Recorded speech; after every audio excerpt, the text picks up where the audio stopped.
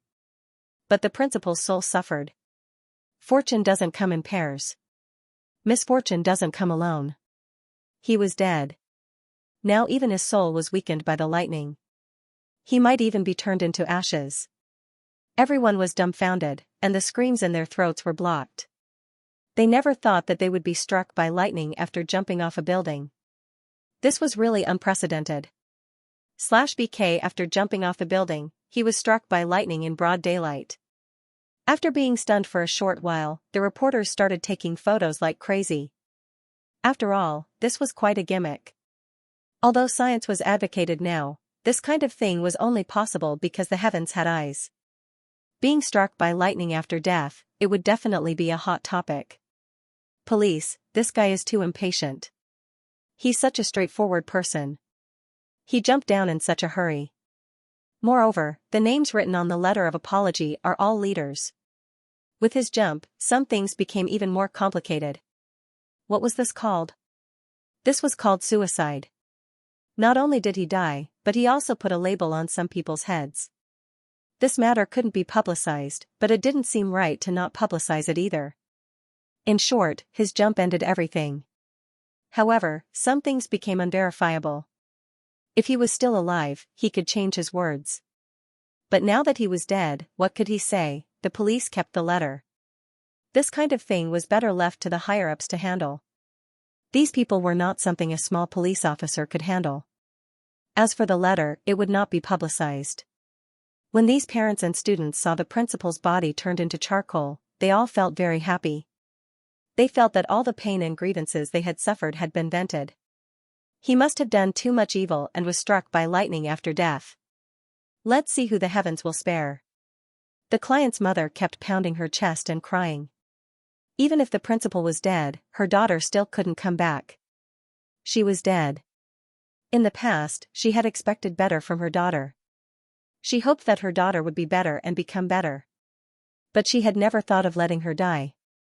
Why did her daughter die when everyone else was fine? The client's mother grabbed the instructor's collar and shouted hysterically, "You caused her death. You didn't let her see the doctor. You will get retribution. You will get retribution." The principal's death had a psychological impact on the instructors and teachers. They were speechless. Then, they heard the parents' complaints. They kept saying that they were not qualified to be teachers and wanted to lodge a complaint against them. The teachers and instructors were in a daze. Some of the instructors said that they were the ones who sent their children here. This was the teaching method here. If there was anyone to blame, they could only blame themselves. Why didn't they discipline their own children and send them here? When something happened, they blamed others. Anyway, this school was already disbanded. Since the principal was dead, they might have to compensate a large sum of money. After all, the child was dead. These parents were speechless. They felt that their children should be more strict, but they didn't expect it to be like this. If this continued, he might die from overwork at such a young age due to excessive exercise and fatigue. They weren't adults yet, but they had to do adult work, such as moving bricks and building walls. It was said to be training their hard-working spirit. However, no one knew whether this was to exploit the students' labor force or if they were really that selfless. This matter quickly spread on the internet and even became a joke. Cursing someone was like jumping off a building and being struck by lightning. Xianxia's letter of apology was not made public. In fact, it was normal for it not to be made public. Xianxia deeply repented in it. He felt sorry for the people who had trained him to support him. At the same time, he also wrote down the names of all these people on the paper. They were all people with interests, so this kind of thing definitely couldn't be known by the public. However, a few days after the incident, when the news was about to die down, the registered account published the invitation. There were always people who spread all kinds of propaganda, but these things were quickly deleted. Although they were deleted, many people had already taken screenshots. In short, this matter had already caused a storm on the internet. In any case, Xianxia, as the principal, would be discussed for a period of time. A lot of things had been covered up. When the dust was lifted and the sun was seen again, it might not be revealed. It might also be buried again. As for the names that Xianxia wrote on the letter of apology, even if he really couldn't do anything to them, there was still a stain on these people's records. Who knew when it would explode? However, it wasn't possible to climb up the ranks again. Because of this stain, if they were attacked or even stood on the wrong side, they would be cleaned up very quickly. That was a battlefield where people didn't see blood. Although it caused a commotion, there were still some parents who didn't think much of it. No matter what they did, there might be danger. If they could get into an accident while driving, then wouldn't they be on the road? If others choked to death while eating, then they wouldn't be able to eat. Some of them were special cases. Of course, this had nothing to do with Xianxia. Even if he knew, he could only sneer. He was incompetent and had to rely on such an institution, believe in it, and worship it as a god. He was afraid that without such a school, he wouldn't be able to control his children. In fact, everything could be solved with a word, and that was money. When the children had independent financial ability, the parents would no longer be the masters of the children. However, this was basically impossible. 70 to 80% of the troubles in this world were caused by living conditions and resources. Just like how Ningxu felt that he was poor and didn't have a world that could save him from being erased. These were all the troubles of survival. Ningxu looked at his soul and sighed. Doing a mission was not enough to make ends meet. The souls that the entrusted person gave were definitely not enough to make up for the losses of this mission. The main thing was that there was no power in that world. He could have absorbed the power of the sun flame, but his body's condition wasn't good. He couldn't even absorb the power of the sun flame, let alone lightning. If he ran upstairs and roared at the sky, he would be struck by lightning and would immediately die. He had no choice but to use the power of the soul. He poured the source of the soul on the peerless martial arts. This time, there was a lot more source of the soul because 2333 sent a lot of soul fluid to the main system to purify. Soul fluid was the liquid formed by the entire soul, including the power of the soul and the source of the soul. Although it was gray in color, there was the source of the soul in it. Ningxu touched the peerless martial arts and felt that there were fewer cracks on the peerless martial arts. He guessed that the quantitative change had reached a qualitative change. After pouring in so much source of the soul, there was no effect before. However, a change had a significant effect. Ningxu looked at the peerless martial arts over and over again. He really felt that there were fewer cracks, but he suspected that it was his illusion. He asked 2333, I think there are fewer cracks in the world. 2333, if you think there are fewer cracks, then there are fewer cracks. Ningxu, I'm seriously asking you. Ningxu was too lazy to ask 2333. He began to sit cross-legged and absorb the power of the soul. This time, he absorbed the power of the soul fluid and the entrusted person's soul. This time, he didn't need to feed it to the world of reincarnation. Now that his soul was so weak, he felt so depressed. He absorbed all the power of the soul in one go. He guessed that there was a lot of power of the soul, so it took him a while to absorb. Ningxu opened his eyes and touched his body. He felt that his soul was much stronger. The wall was much tougher than before. Previously, it had felt like jelly, but now, it felt like hard muscles. It was the first time he absorbed so much soul power. It was really satisfying. Ningxu stretched and checked the mission completion rate. Name, Ningxu age, 27 rank, Super Mission Enforcer Scorecard, 31725 soul, 282 life, 242 wisdom, 302 luck, 322 charm, 232 mental power, 314 martial power, 292 aptitude, 294 faith, 60614941500 merit, 0 soul strength, 10410 privilege, 1 pure heart, none comprehended law, water law, woodlock instructed world, reincarnation world tools, calm aura, heart setting pill, faith aura, amulet 4, upgraded amulet 2 honorary titles, goddess of war, selfless ancestor skills, 5th ring shooting technique, intermediate fighting technique, intermediate level poison technique, beginner level business management knowledge, beginner level code programming, beginner level lawyer skill, sage ghost catching skill, beginner level cooking skill, intermediate level embroidery skill, trash hypnosis aura, mother of the world, model worker sister, leader aura, best friend for life healer of the dying, founding female general, beauty of the law, blood clan's nemesis, cross-race communication, heart of the brave, bloodthirsty tyrant. Heart of peace and joy, luck aura complete the mission enforcer's wish. Quest completion rate, 100%. Quest rewards obtained, 25 point cards, 20 attribute points, 80% soul power, 15,000 faith power, 40% soul power, 40% soul power, 40% soul power, 40% soul source, lucky blessing aura. The reward was not bad. He received an aura. Luck aura? Was this really useful? Ningxu felt that it had been quite bumpy. He hoped that it would be useful. She was really a pitiful little girl. this mission was barely worth it. It was probably a bit of a loss, but it wasn't by much. It was just a little more than 20 attribute points and 25 general points. It was just that he didn't have any more merit points. They were all used to buy star stones. It was good to have no money. What should he do without taxes? Did he really have to sell the soul fluid? It was easy to sell it, but it would be difficult to buy it back in the future. He might not even be able to buy it. Ningshu stared at the points on the attribute panel. It seemed like these points were completely useless. He opened the system exchange store. These points could be used to exchange for some things. They were either not very good or very good.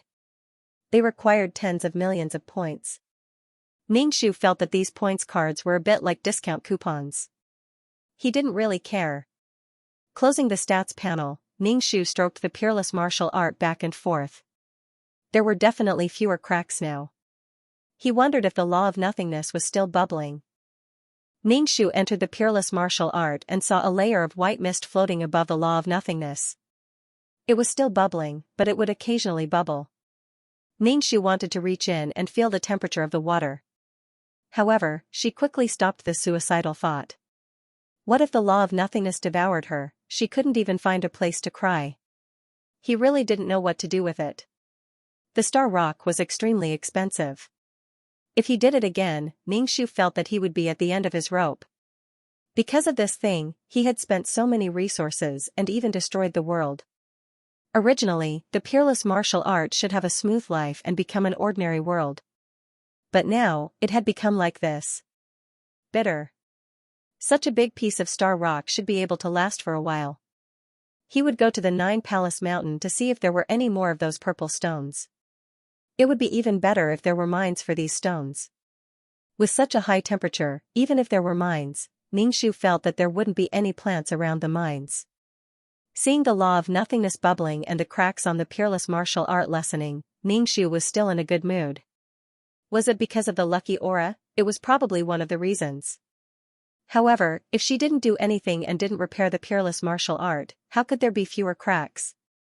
It was because she was cautious and conscientious. Ningshu used the peerless martial art and opened the black hole to go to the world of reincarnation.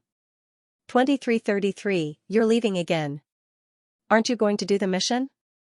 Didn't I just finish the mission? I need to rest, Ningshu said confidently.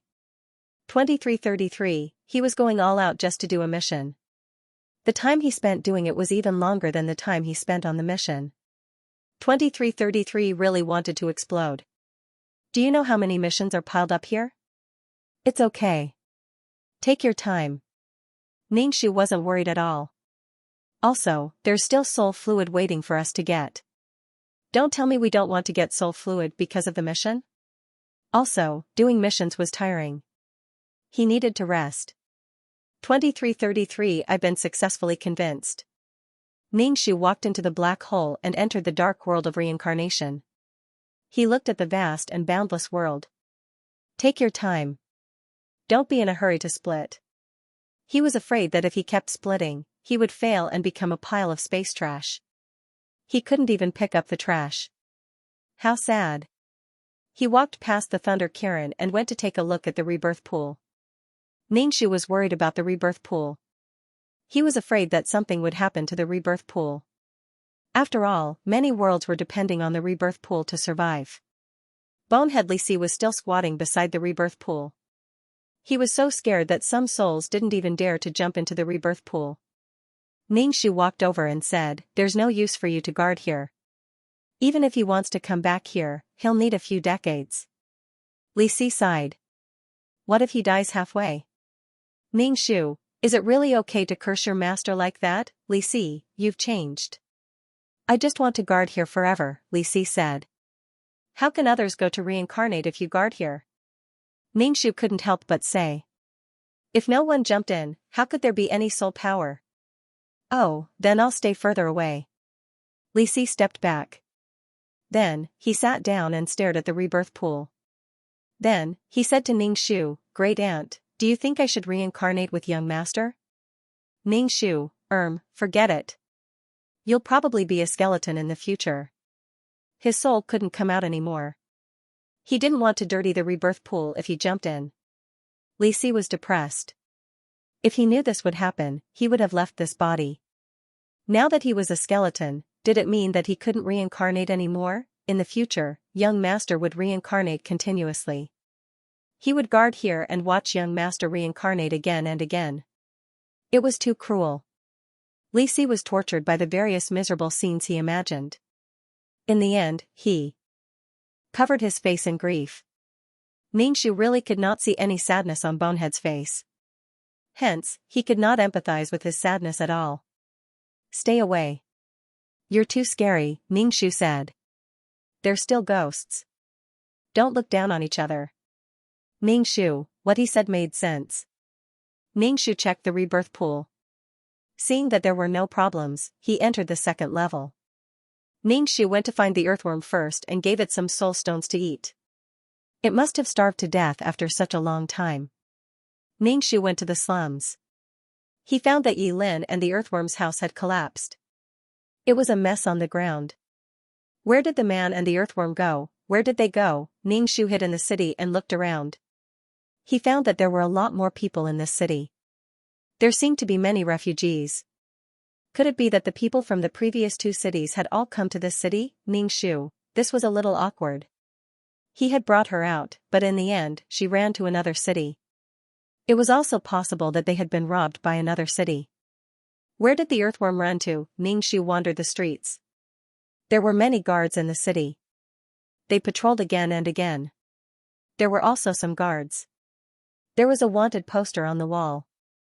Ningxu went closer to take a look. Looking left and right, it seemed to be her. As for the words, Ningxu did not recognize them. It seemed that she was wanted again. It was normal to be wanted. When she destroyed the city, she did not hide her face. They were probably afraid that she would destroy another city. This time, the people in the city were very vigilant. They were afraid that she would destroy another city. Ningxu looked at the person on the wanted poster. It was not nice at all. It was too rough. He could only tell that it was a woman. Where did that brat Yelin go? Ningxu simply removed the barrier. Her ant-colored dress was especially eye-catching. The patrolling guard suddenly saw a red-clothed woman appear. She was exactly the same as the one on the wanted poster. She had watery makeup on between her eyebrows, was dressed in bright red, and was barefooted. When the guards saw Ningxu, they didn't dare to use force. They could only send people back to inform stronger people to come over. He followed Ningxu from afar. Ningxu swaggered around the streets, occasionally looking at the peddler stalls to see if there was anything good. There were some rare heavenly treasures and earthly treasures, as well as rouge and face powder. Ningxu walked to a corner. Yi Lin pulled her into a courtyard and closed the door. Are you crazy? Can't you see that you're wanted? Yi Lin said anxiously. Ningxu sized up a deserted courtyard full of weeds. Is this where you live now? No one lives here, so I live here, Yi Lin said. Quick, give me soul stones to eat.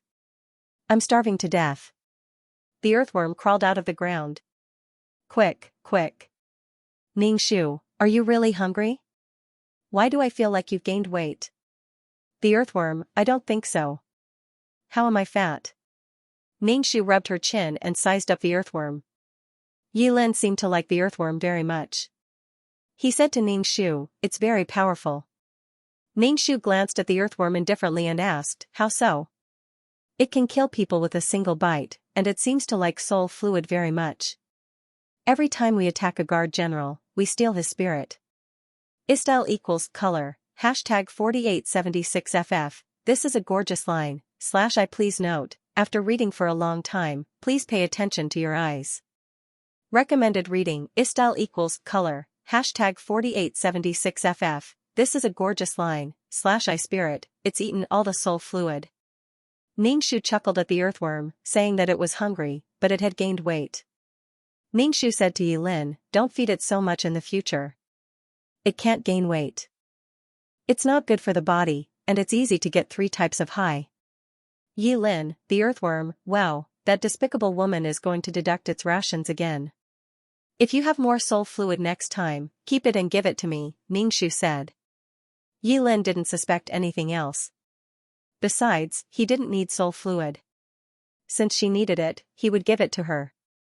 He said, I still have some here. Yilin took out a spirit tool. It's full of soul fluid. The earthworm's bean-sized eyes stared at the spirit tool, full of despair. Once something fell into this woman's hands, it could forget about getting it back. Why was this guy so stupid? Ningxu took the spirit tool and shook it twice. She felt that there was quite a lot of soul fluid inside. How many guards did you rob? Quite a few. We worked together with it. Yilin raised his chin at the earthworm. Ningxu very naturally took the soul fluid and asked, how's your cultivation? I've already cultivated an aura form. Oh, what's an aura form? Ningxu asked. Vines. Vines? Yes. Yilin lowered his head. Ningxu didn't expect that Yilin's aura form would be vines. Let me see. Okay. Yilin released the vines. Many vines extended from the vines. Ningxu frowned. Yilin immediately put away the vines and asked cautiously, Master, is there a problem with my aura form? Ningxu said, why imitate me? You can't control so many vines. Your body can clearly form an aura form most suitable for you. Because the vines are powerful. I heard that you destroyed 2 cities with your vines, Yilin said. Ningxu, any power is very powerful when it reaches the extreme. You're doing this on purpose. You're dispersing your aura form to form an aura suitable for you, Ningxu said calmly. Why? The youth's face showed a stubborn expression. Just because you're a vine, I can't form one? Aren't you a bit stupid? You can clearly create your own. Do you want to live in my shadow in the future? Ningxu rolled his eyes. Dispersing your aura form the aura you want. Don't think about the vines anymore. Let nature take its course. You only see how powerful the vines are, but you don't know the power added to the vines. I've said what I should say. It's your choice. I won't interfere. Ningxu felt that he had said everything to this cheap disciple. If he insisted on doing this, Ningxu couldn't say anything. Yilin lowered his head and didn't say anything. Earthworm said, you'd better not talk about him. This child is a bit bitter. I'm bitter too, Ningxu said.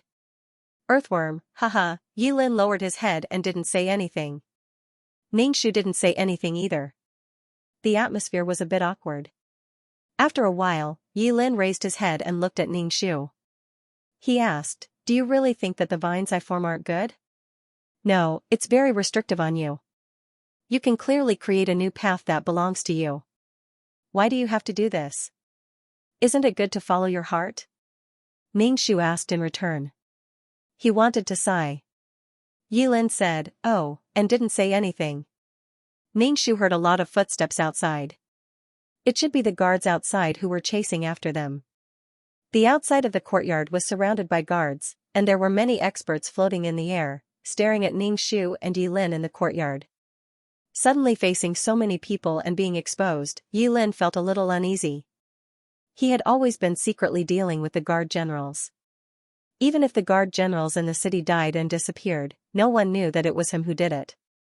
He liked this feeling. Now that he was exposed, how could he secretly do bad things in the future? Ningxu swung his ponytail and asked with a grin, what are you doing? So many people have come to welcome me. Yilin glanced at his master from the corner of his eyes. Even at this time, he could still smile and be so sloppy. Having strength was so awesome, so relaxed. Ningxu waved his hand at these people. Come down and talk. You guys float in the air. My neck is sore from looking up. Everyone, they weren't here to chat. In just a short while, the guard generals and guards had already surrounded the courtyard layer by layer. The atmosphere was very tense, ready to explode at any moment. Even so, these people still felt that it was not safe, even with so many people. Even thousands of soldiers and horses could not deal with a woman. Why are you here? The young man in the lead, Ningxu, asked. Ningxu put his hand on Yilin's shoulder. Of course I'm here to see my disciple. This is my disciple. All these years, because of some things, I didn't take care of this disciple much. I allowed his family to be killed by the guard generals as a result. Ningxu said indifferently. Fortunately, my disciple was not killed. Otherwise, I wouldn't be able to find him. Ningxu said indifferently. Everyone glanced at the swarthy beggar. They could not see what he looked like. With so many guard generals, who knew which one killed this boy's parents? Moreover, in this city, everyone was the property of the city. It was normal to kill them. The only thing that was not normal was that this boy's master was someone who destroyed cities and played around. They could not figure out her personality at all. Of course, we're willing to compensate this young friend. You can state any conditions you have, and we'll try our best to fulfill them, the man said. It would be best if they could protect the city by paying a price. It would be best if they did not destroy the city like the other two cities, leaving only ruins behind. Building a city required a huge amount of manpower, resources, and time. Ningxu and Yilin asked, "What kind of compensation do you want?" Yilin was a little flabbergasted. Normally, these people were high and mighty. They were the kings of the city and ruled over everyone. But now, they were showing weakness. He wanted to use compensation to eliminate the battleiers. Was this because he was strong? Yilin felt his blood boiling. His face was flushed, and his eyes were bright. He also wanted to become such a terrifying existence. Yilin's lips trembled. He was speechless. Ningxu said to these people, "It seems my disciple still hasn't let go of this matter. His family was killed. This kind of grief is not something he can walk out of in a short period of time." Everyone wanted to roll their eyes. Since it had been a few years, why couldn't he walk out of it? Moreover, in the city, he should know his own fate. These people's lives and souls belonged to the city. Their lives and deaths were in the hands of the ruler. Sooner or later, they would die. A spirit body with a strong soul sized up Yilin and said, "You must have killed quite a few guard generals and spirit bodies." Yilin immediately shook his head. I didn't kill anyone. Don't deny it. I've heard that you have a pet that can turn souls into fools and scatter them. Yilin's actions were under the watchful eyes of some people. If not for Ningxu's sudden appearance, Yilin would have been captured. Killing guard generals and using soul-seizing liquid was unforgivable. However, the city had more important things to do. This red-clothed woman who liked to destroy the city had done the important things first. Then, she would slowly deal with these clowns. Who would have thought that this brat would suddenly become the red-clothed woman's disciple? Was there anything more ridiculous than this? This matter would probably have to be settled like this. When the time came for a fight, the city would be the one to suffer. This woman would use vines to destroy every inch of the city. She was so crazy that she wouldn't even let water in the well. Ningxu's expression was indifferent. What? Now you want to slander my disciple for killing people and then take the initiative in the negotiations. Moreover, have you asked me if I really want to negotiate with you? Anyway, I'm not happy. Destroying the city is nothing. Senior, you must be joking. Since he's your disciple, he definitely wouldn't do such a thing. Bullshit. It was normal for people who destroyed cities and killed people. Like teacher, like disciple. Both of them were crazy. Crazy people who liked to kill people. Ningxu, then why are you looking for me? We're here to ask Senior what you're here for. If you have time, come to the city lord's residence for a meal. Okay, then prepare well. Ningxu said without any trace of politeness. Then we await Senior's arrival. These people and guards retreated like the tide. Master, are we really going to eat? Yilin asked. Ningxu nodded. Of course, why wouldn't we go? Ningxu sized up Yilin. Now, not to mention those people who didn't know what Yilin looked like, she didn't know either. Yilin felt uneasy being sized up by Ningxu. Ever since he knew that his master was so cruel, Yilin felt a sense of admiration for this cheap master of his. Go take a bath and tidy up. We'll go to the banquet tonight. Ningxu said. Do we really have to go? Yilin asked. He was very worried about the safety of the two people. If we go directly, won't we be catching a turtle in a jar? Don't worry, I know what I'm doing. Go take a bath. Forget it, let's go to the bathhouse. Ningshu opened the courtyard door. Yilin helplessly followed behind Ningshu. Ningshu bought some clothes and paid with soul fluid. Soon, soul fluid would disappear from history. Yilin and Earthworm entered the bathhouse. Ningshu waited at the door. Not far away, there were people watching them. They were probably sent by those people. However, they didn't dare to get close. They only dared to watch from afar. Ningshu ignored these people and did what he needed to do. Yilin's body was probably too dirty. After washing for a long time, he still didn't come out. When he came out, he was already a thin youth with a yellow complexion. His eyes were pitch black, and his body was firm. As for the scene that Ningshu imagined after washing clean and looking like carved jade, it didn't happen. Originally, he thought that since he was favored by the heavens, he should be handsome. However, his face was yellow and thin. However, his facial features were quite good/BK. That was true. Begging for a living was not a normal life. He should be a good-looking young man after he was nursed back to health. It was reasonable to say that cultivating would make the body in the best condition.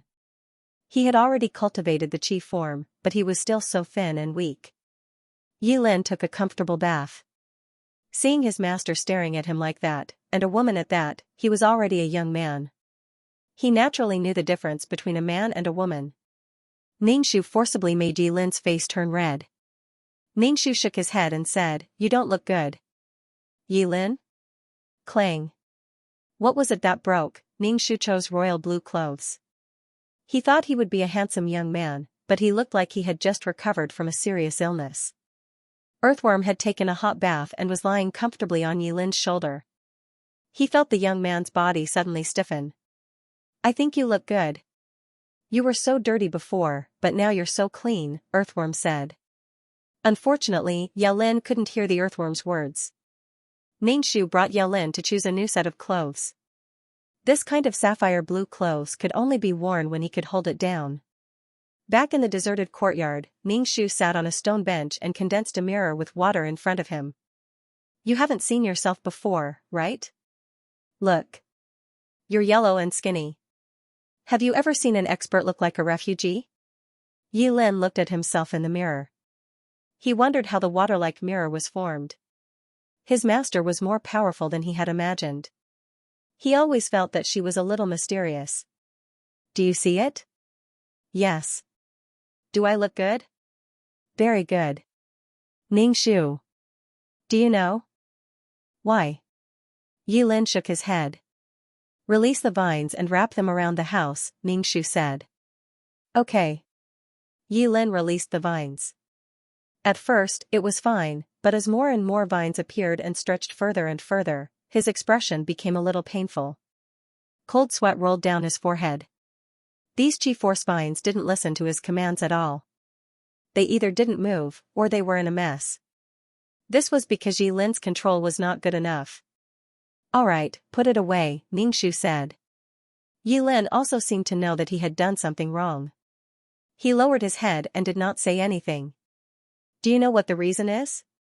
You can't control them now. Your spiritual power isn't strong enough to control these vines.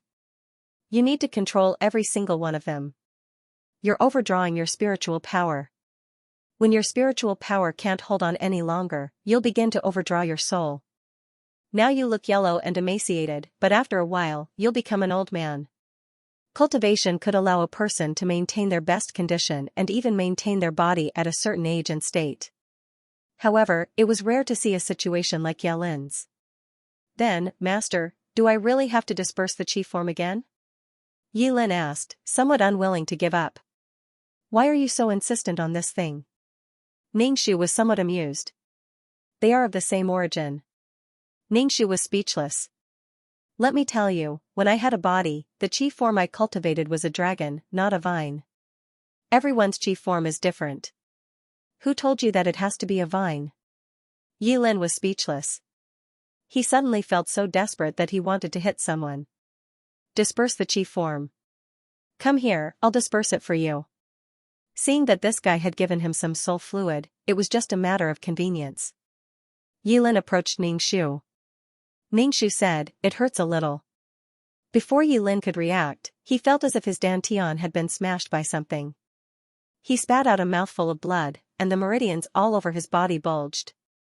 A drop of water in Yi Lin's dantian set off stormy waves, forming a water dragon. The vines retreated step by step and finally dissipated. Although it didn't last long, Yi Lin was already covered in blood. Blood was seeping out of all the pores on his body. Yi Lin felt that his body was twitching in pain. It was so painful. A drop of emerald green liquid merged into Yi Lin's body and repaired Yi Lin's damaged body. It was a very comfortable and cool feeling. Soon, Yi Lin recovered. Ning-Shu set up a spirit gathering array around him to absorb the surrounding spirit qi. "Condense it again," Ning-Shu said. Yi Lin sat cross-legged and absorbed the spirit qi. It was almost too late for this transformation. Yi Lin's expression was a little painful. Ning-Shu said, "The qi form is not for you to choose. It will be generated automatically." It was not certain whether he wanted to form a particularly awesome and flashy one. Yi Lin opened his eyes and sighed. He looked a little desperate. Judging from his expression, he was probably not satisfied with the qi form. However, Ning-Shu still wanted to rub salt on his wound. "What did you form?" Yi Lin's lips moved, but he didn't speak. Ning-Shu directly produced vines to hurt Yi Lin. Moo. A sound that sounded like a cow's moo was heard. A strong cow with 2 sharp horns, Ning-Shu, rushed over. It turned out to be a cow. A cow was not bad. Yi Lin withdrew his qi form and didn't want to speak. Ning-Shu pointed to the wall. "It should be a strength type. Try to hit the wall. When it is strong in the future, it should be very powerful to hit mountains, dig mountains, and trample people with its hooves." Yi Lin's expression became a little better. He let the cow hit the wall. The qi cow's horns crashed into the courtyard wall, causing it to collapse. In the future, the qi form will become bigger and bigger.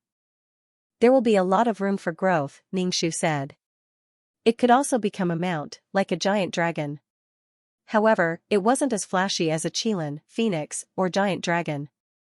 Yi Lin wasn't very happy. Even if it formed a chicken, it would become stronger. "Alright, we should go to the banquet."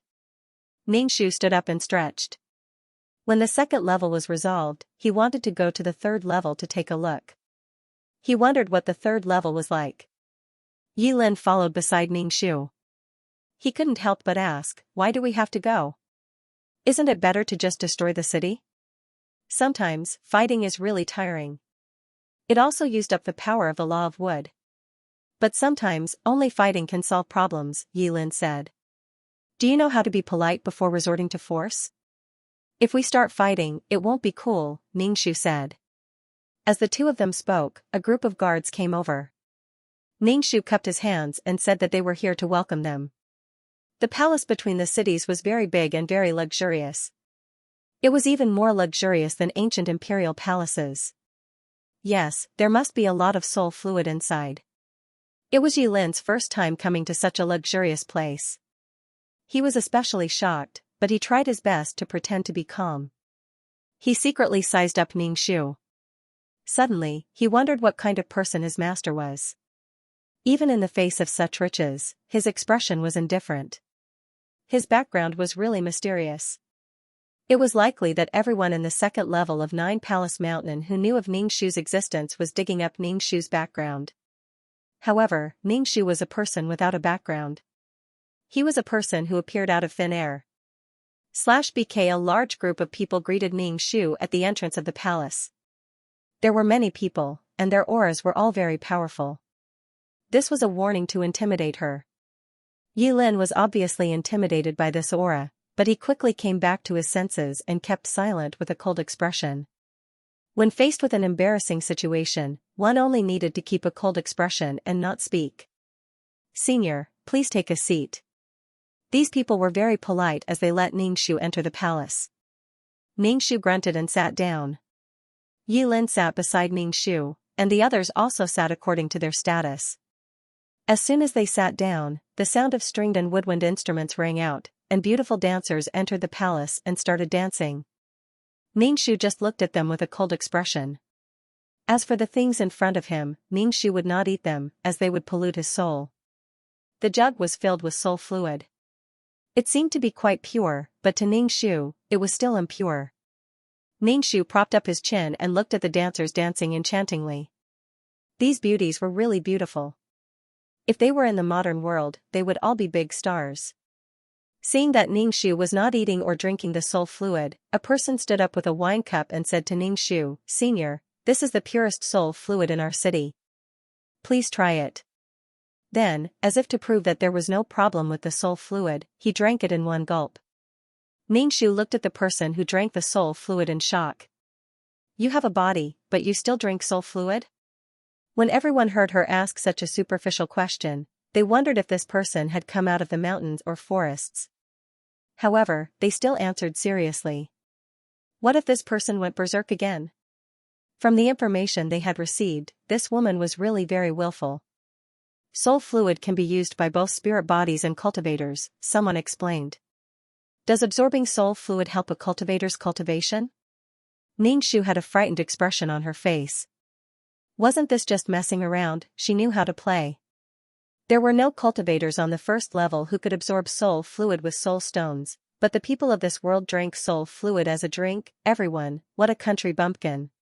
If they were not afraid that this person would destroy the city, who would want to accompany a country bumpkin here to talk about common knowledge that everyone knew?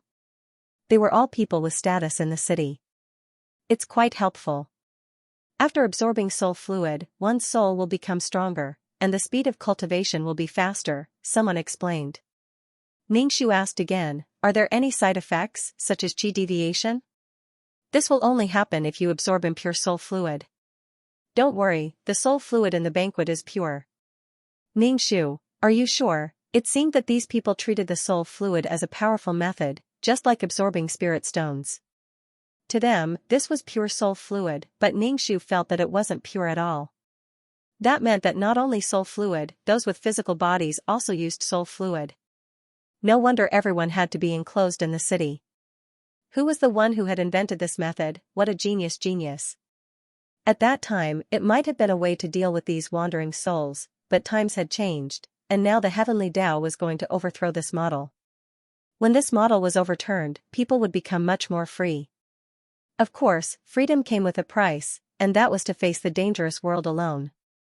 But souls were free, and they could enter the world of reincarnation and start a new life. Ningxu picked up the wine cup and shook the soul fluid in the cup.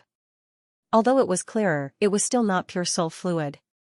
Yilin saw that Ningxu did not drink, and also did not drink with a cold face, and felt a little disgusted. These things poured into the wine cup were human souls. It was to crush human souls and turn them into cups of soul fluid that could make people stronger. Humans were like cows, squeezing out fresh milk, and these people were eating blood-stained buns. Ningxu put down the wine cup. I won't drink this kind of thing directly. If you really want to give me soul fluid, then give me all of it. I also said my conditions. If you want me to let go of this city, it's not impossible. Give me all of the soul fluid, and destroy the device that can purify soul fluid. Like this city, if one was overthrown, maybe another one would appear. Everyone, ha ha ha, you really think you're a spring onion?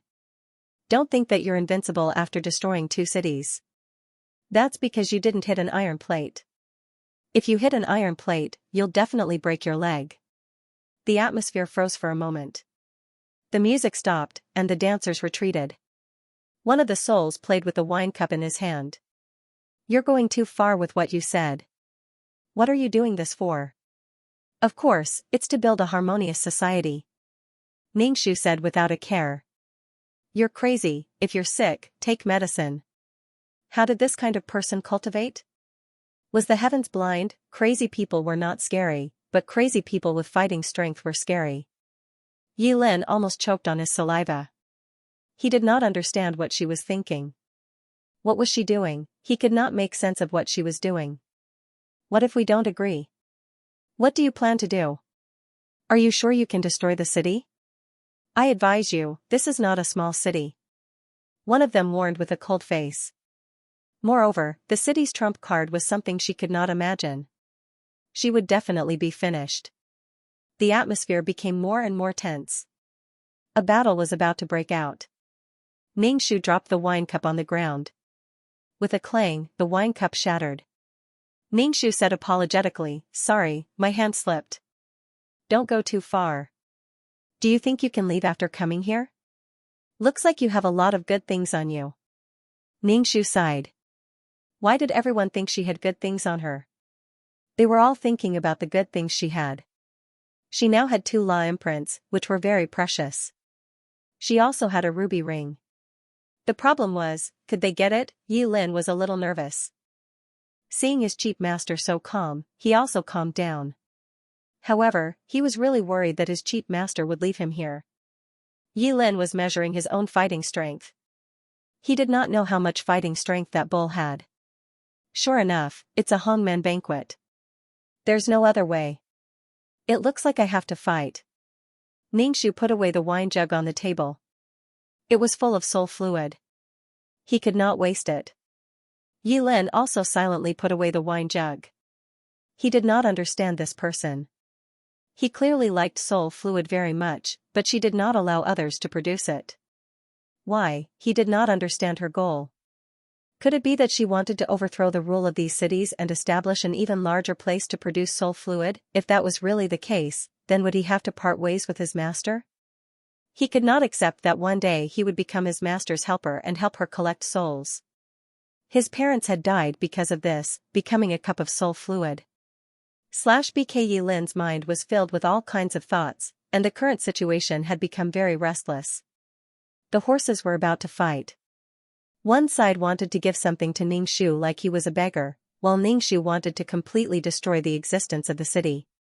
This contradiction could not be reconciled, and could only be solved by fighting. Yi Lin's heart was somewhat eager to give it a try.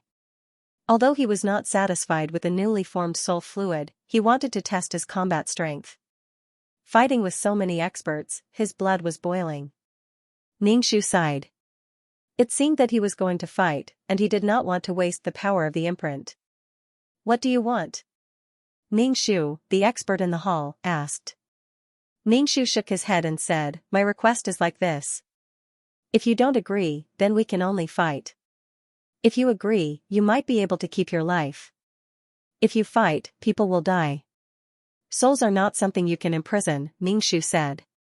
"So, you want to occupy all the souls, all the people?" Ningxu stretched out his finger and waved it. "No, it should be said that all the souls will come to me, and you will imprison the souls so that they can't go where they should go." Yi Lin looked at his master with some astonishment. So, his master had the same goal as these people, for souls. Yi Lin clenched his fist tightly, and the blue veins on the back of his hand bulged. What should he do? He clearly felt that this situation was wrong. People should not be like this, like cattle and sheep, and then like animals waiting to be slaughtered. But his master was also like this. Should he do the same? The kindness of teaching collided with his own heart. The others sneered. They obviously had the same idea, but they came to rob so openly. Couldn't they be a little more shameless? If they did not destroy this kind of person today, would there be people coming to rob them in the future? The hall was surrounded by a barrier, which should have been set up before. "I'll give you something, it should be easy to accept. Do you really think that you are invincible after destroying 2 small cities?"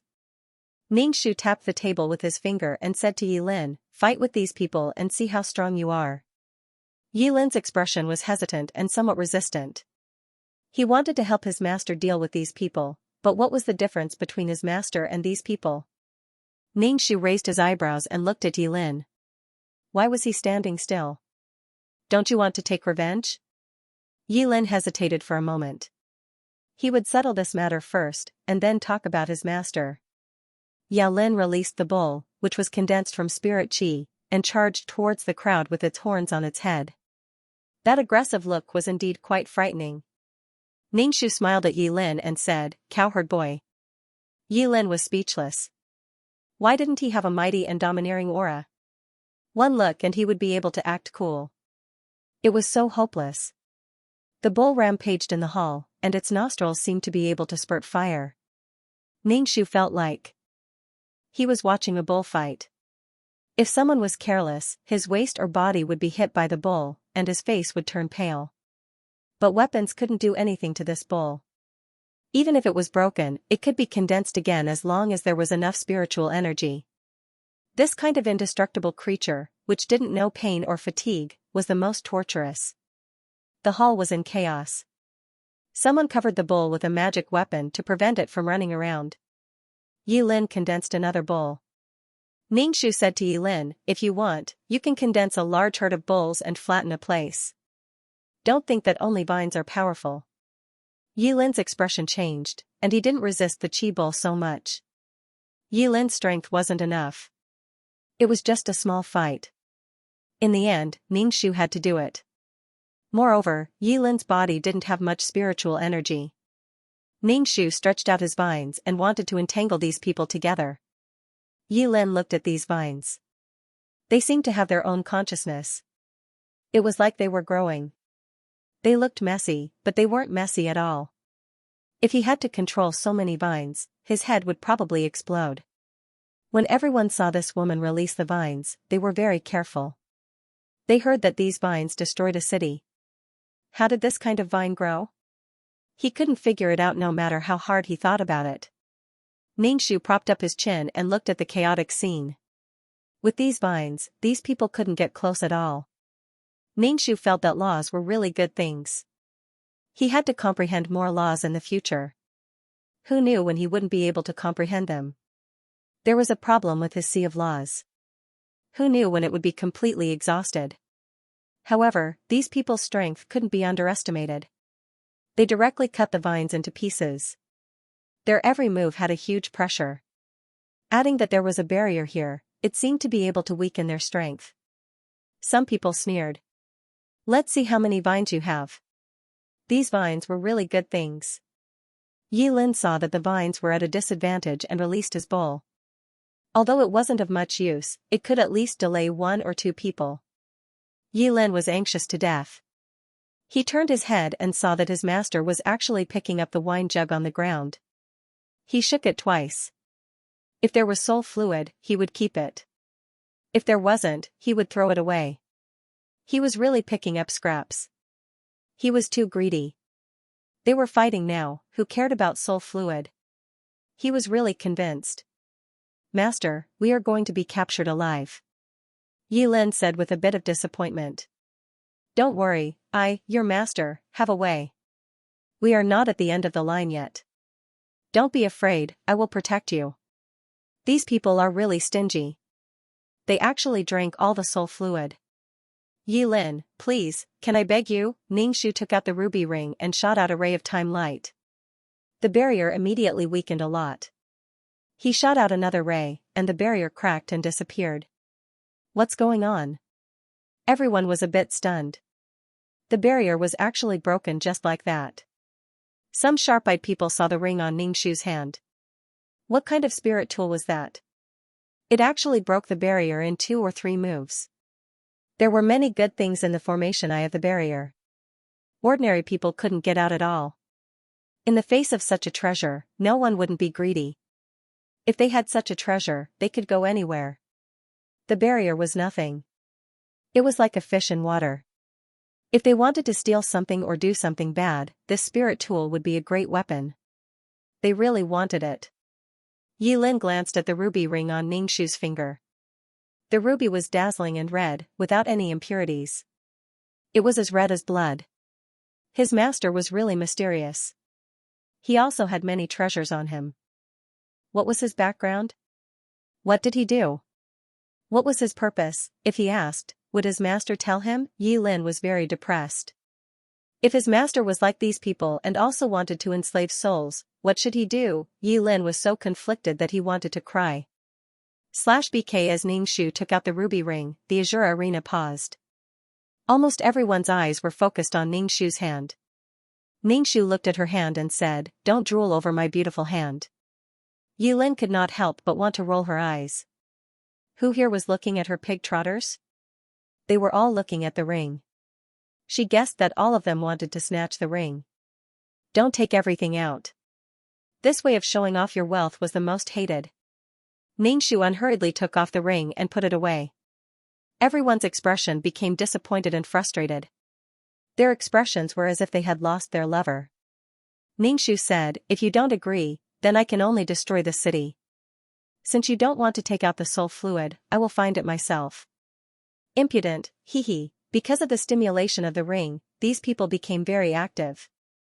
They all wanted to get rid of Ningxu and snatch the ring on her. This kind of thing that could break barriers was good stuff. As long as there was a barrier, it could be passed unimpeded.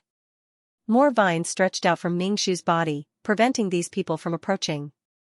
The vines wrapped around these people, and white flowers bloomed on the vines. It emitted a fragrant scent. Ningxu was a little surprised. The vines actually grew flowers. Well, flowers would definitely look better than bare vines. There were some green leaves and flowers. It was very good. The people who smelled the fragrance of the flowers showed an intoxicated expression. They seemed to feel the aura of life. There was a burst of life force surging in their bodies. But not long after, this life force began to slowly disappear from their bodies. Everyone woke up as if from a dream and found that their strength had decreased a lot. Ningxu felt a burst of life force rushing into her body. It accumulated on the law of wood imprint in her mouth. The drop of crystal clear water seemed to have become bigger. Although she did not know what was going on, it was good to be able to increase her strength. Vines stretched out from the hall and rushed in all directions of the city. The demons are here. The demoness who destroyed the city is here. The commoners in the city lost their heads out of fear. They covered their heads and scurried away like rats, spreading the news to each other. It was a complete mess as they all rushed out of the city. These vines wrapped around one house after another. The vines pierced deeply into the towering city walls, causing cracks to appear on the city walls. Everyone watched as the vines quickly covered the entire city. At a glance, everything was green and lush. They were all vines. Ningxu spread his hands and said, "If you don't agree, then we can only fight, and you want to rob my things. What are you feeling wronged for? Didn't you come here to snatch the soul fluid? Not only did you snatch the soul fluid, you even went so far as to destroy the city." Everyone's expression was extremely ugly as they looked at Ningxu and Yilin, who were floating in the air. Yilin probably hadn't learned how to fly yet, as he stood in the air in a panic. "Why don't you release the cows and sit on their backs? It would be more appropriate to sit on their backs. It wouldn't be so embarrassing." Yilin was speechless. "I refuse. If I sit on their backs, I will really become a cowherd." Yilin looked at the vines that covered the entire city and sighed in his heart. Previously, he felt that it was very terrifying just by hearing about it. Now that he saw it with his own eyes, it was even more spectacular. With just a thought, these vines could destroy the entire city. Ningxu asked, "Are you going to give me the soul fluid?" "No, don't go overboard. When the time comes, everyone in the world will attack you.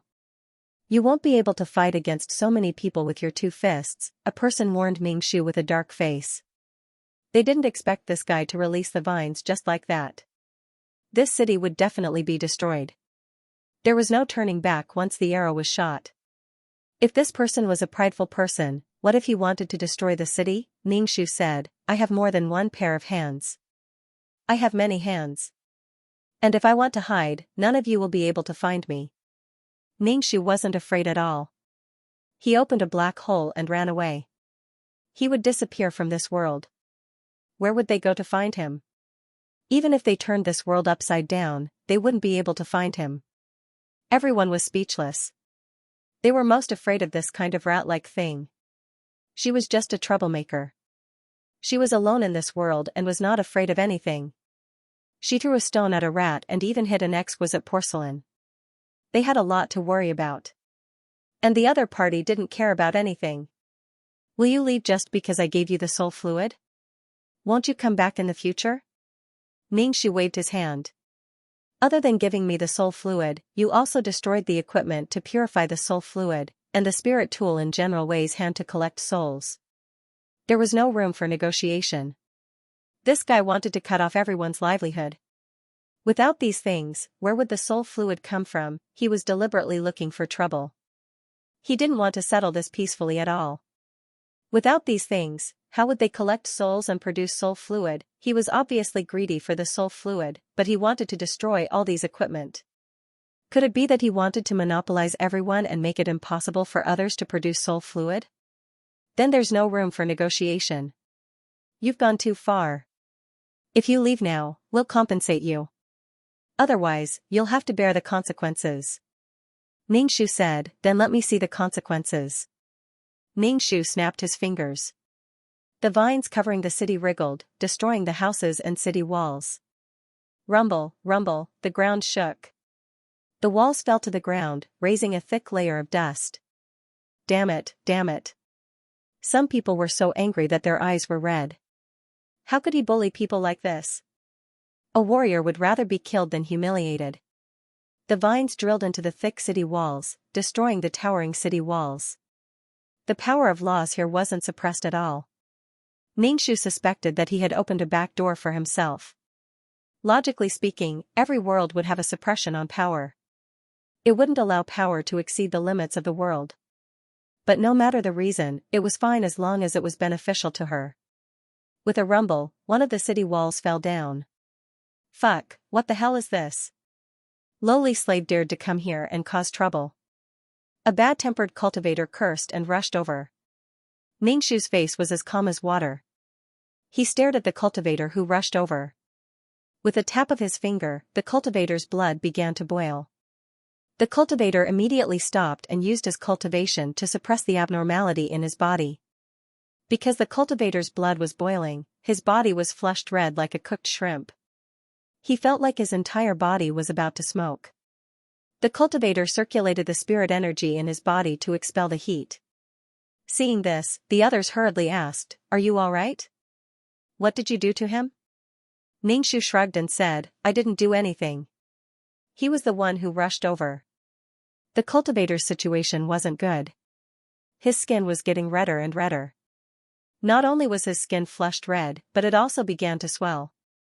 It was steaming hot, just like the braised meat that had just come out of the pot. But then, the blood in his body began to freeze again. His face turned from red to pale white, and his whole body was emitting cold air.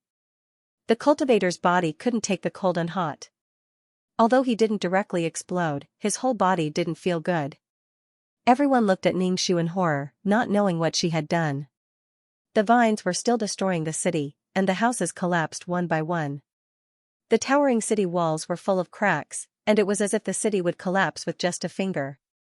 Yi Lin felt really *king good. The feeling of collapsing one by one was really good. Destruction was much easier than construction. Because of the previous example, these people didn't dare to rush up rashly. They stood in a stalemate. The leader gritted his teeth and looked a little hesitant, but he still crushed the jade in his heart. Ningxu saw it, but she didn't stop it. The leader should be informing someone.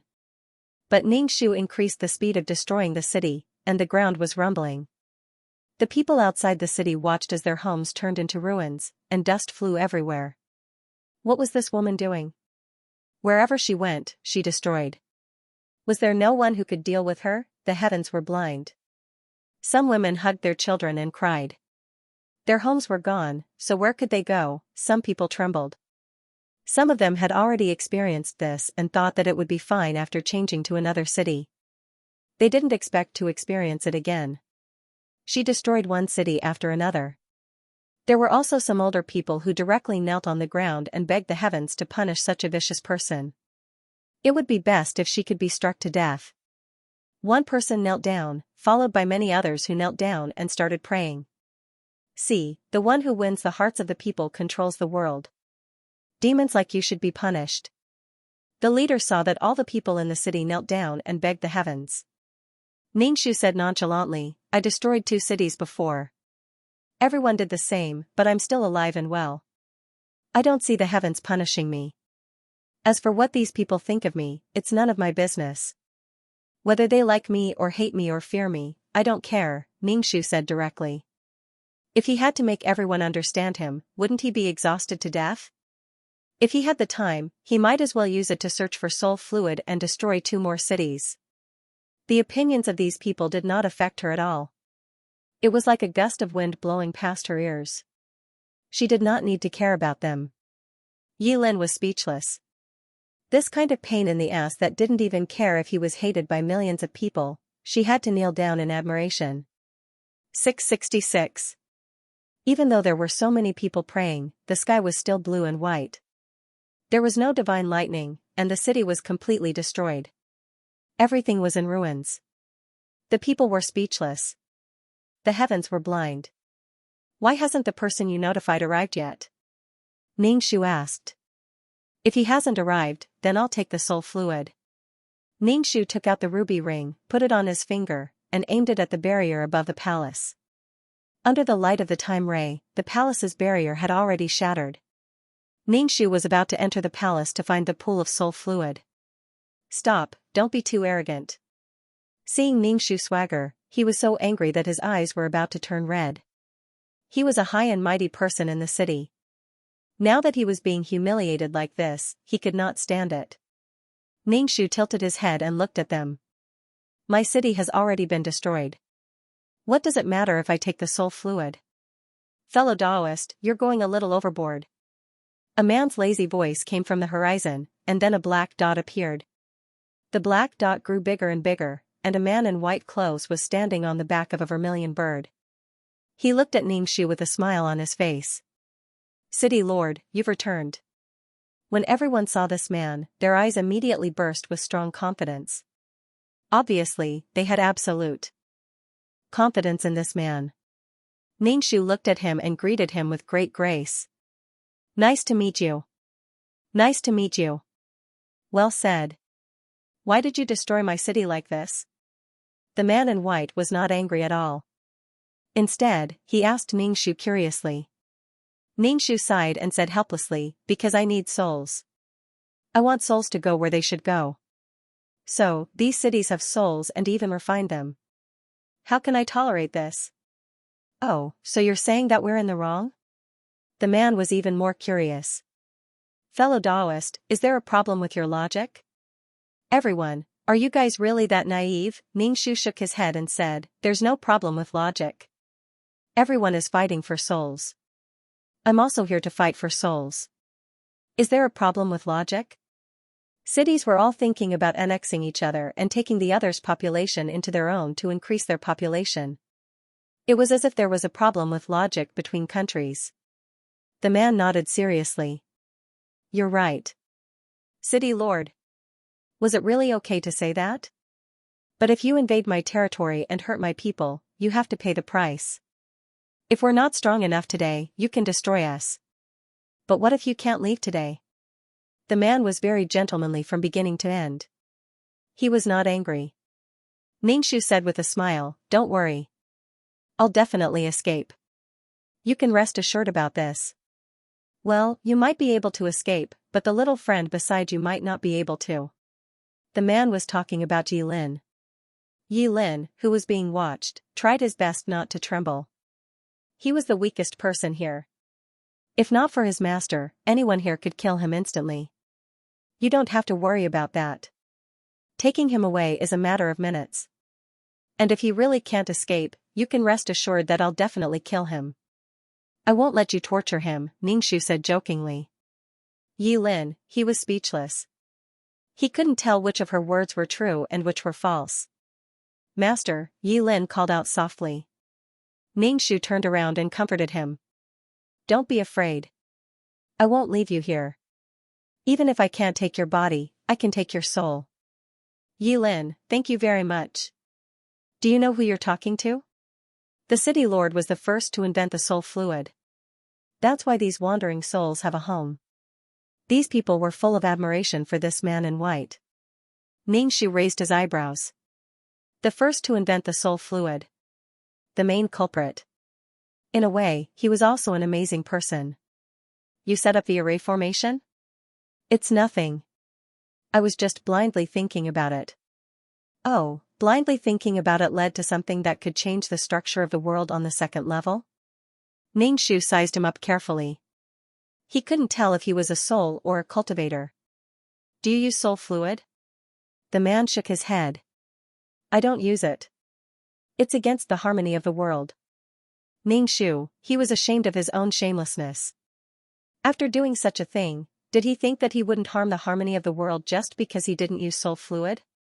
Did he think that his conscience would be at ease just because he didn't use soul fluid? Ning Shu was almost amused by this idiot's self-deceiving act. When it came to shamelessness, there was always a taller mountain. City Lord, this woman wants to steal our soul fluid, destroy our city, and kill our people. If we don't exterminate her, there will be no end of trouble in the future. Everyone said one after another, almost bursting into tears. You're a soul.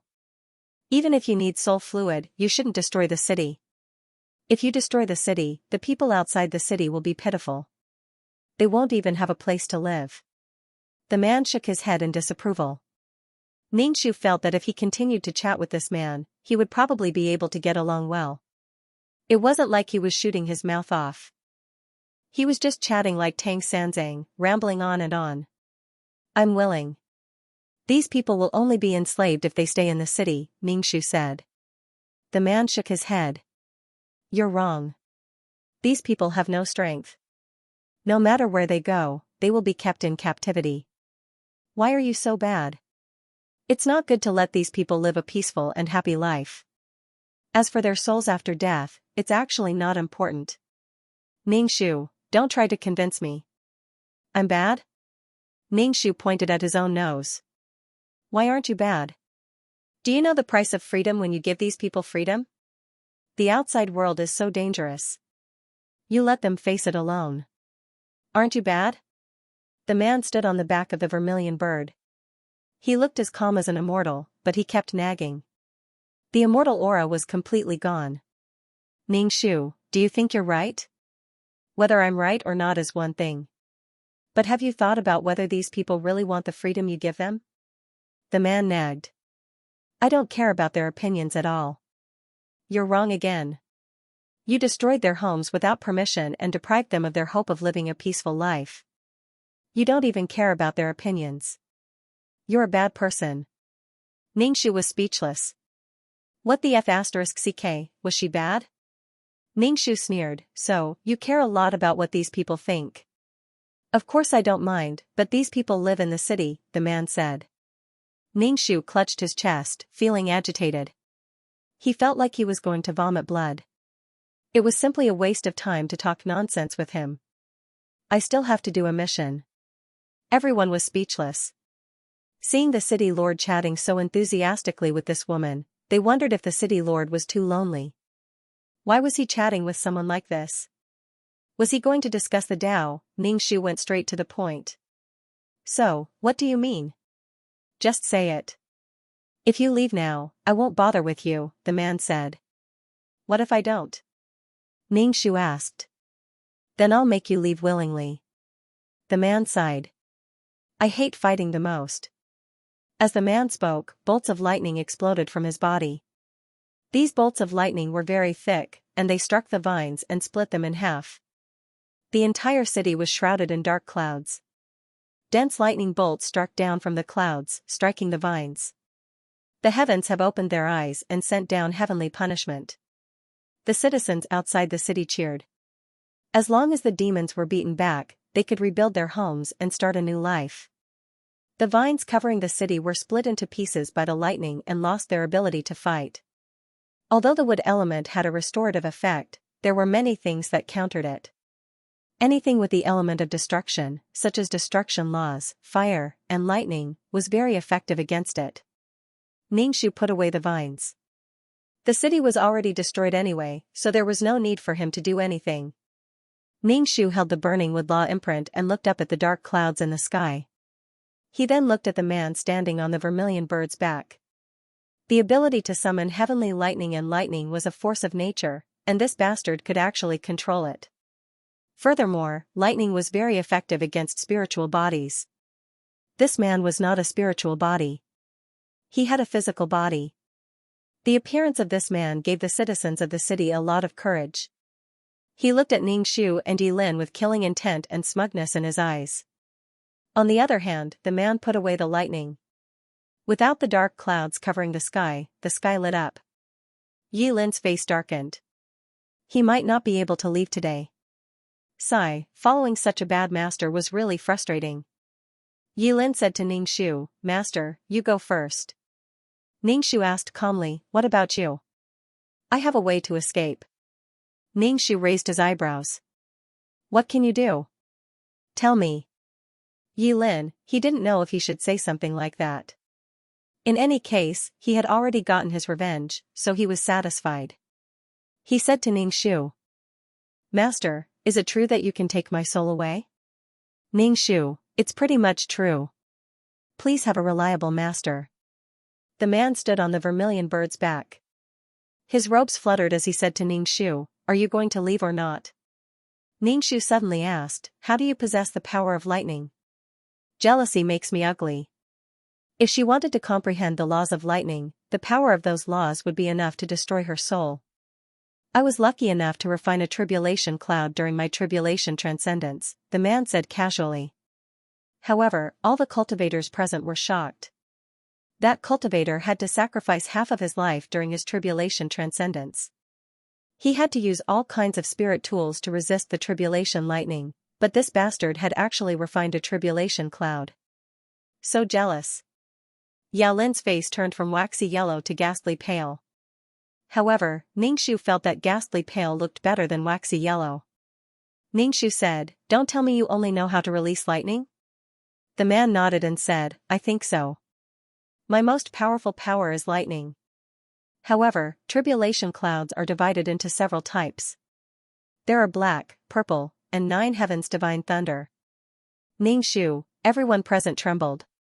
Purple tribulation lightning was very rare. When 9 heavens divine thunder struck down, there would be nothing left of it. Their souls would be destroyed. Yilin, it seemed that he had really kicked an iron plate this time. Yilin could only sigh in his heart. He touched the earthworm-like bug hiding in his clothes. His life hadn't even started yet, but he had followed an unreliable master and ended up losing his life. It would have been better for him to hide in the dark from the beginning and come out to ride the waves when he was strong enough. Ningxu rubbed his chin and looked back and forth between the man in white and Yilin. He said to Yilin, you go. Yilin, if you can't beat him, what's the point of letting me go? Yilin really despaired of this cheap master. Ningxu always felt that this white-robed man had the intention of punishing on behalf of the heavens. Simply put, he was the son of the heavens, the male lead. No one could refine the tribulation cloud, but this guy actually did it. A new generation of people saved people. When these two people were together, the white-robed man represented the past of an era. At that time, he had invented this method. Perhaps it was the best way to collect souls, unlike the first level where the cycle repeated and the souls became more and more poisonous. Yilin represented the beginning of a new era. Now, this model was about to be overturned.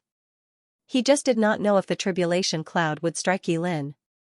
The white-robed man seemed to be a little impatient with Ningxu's stubbornness. Everyone has a hard time cultivating, especially you who are still a soul body.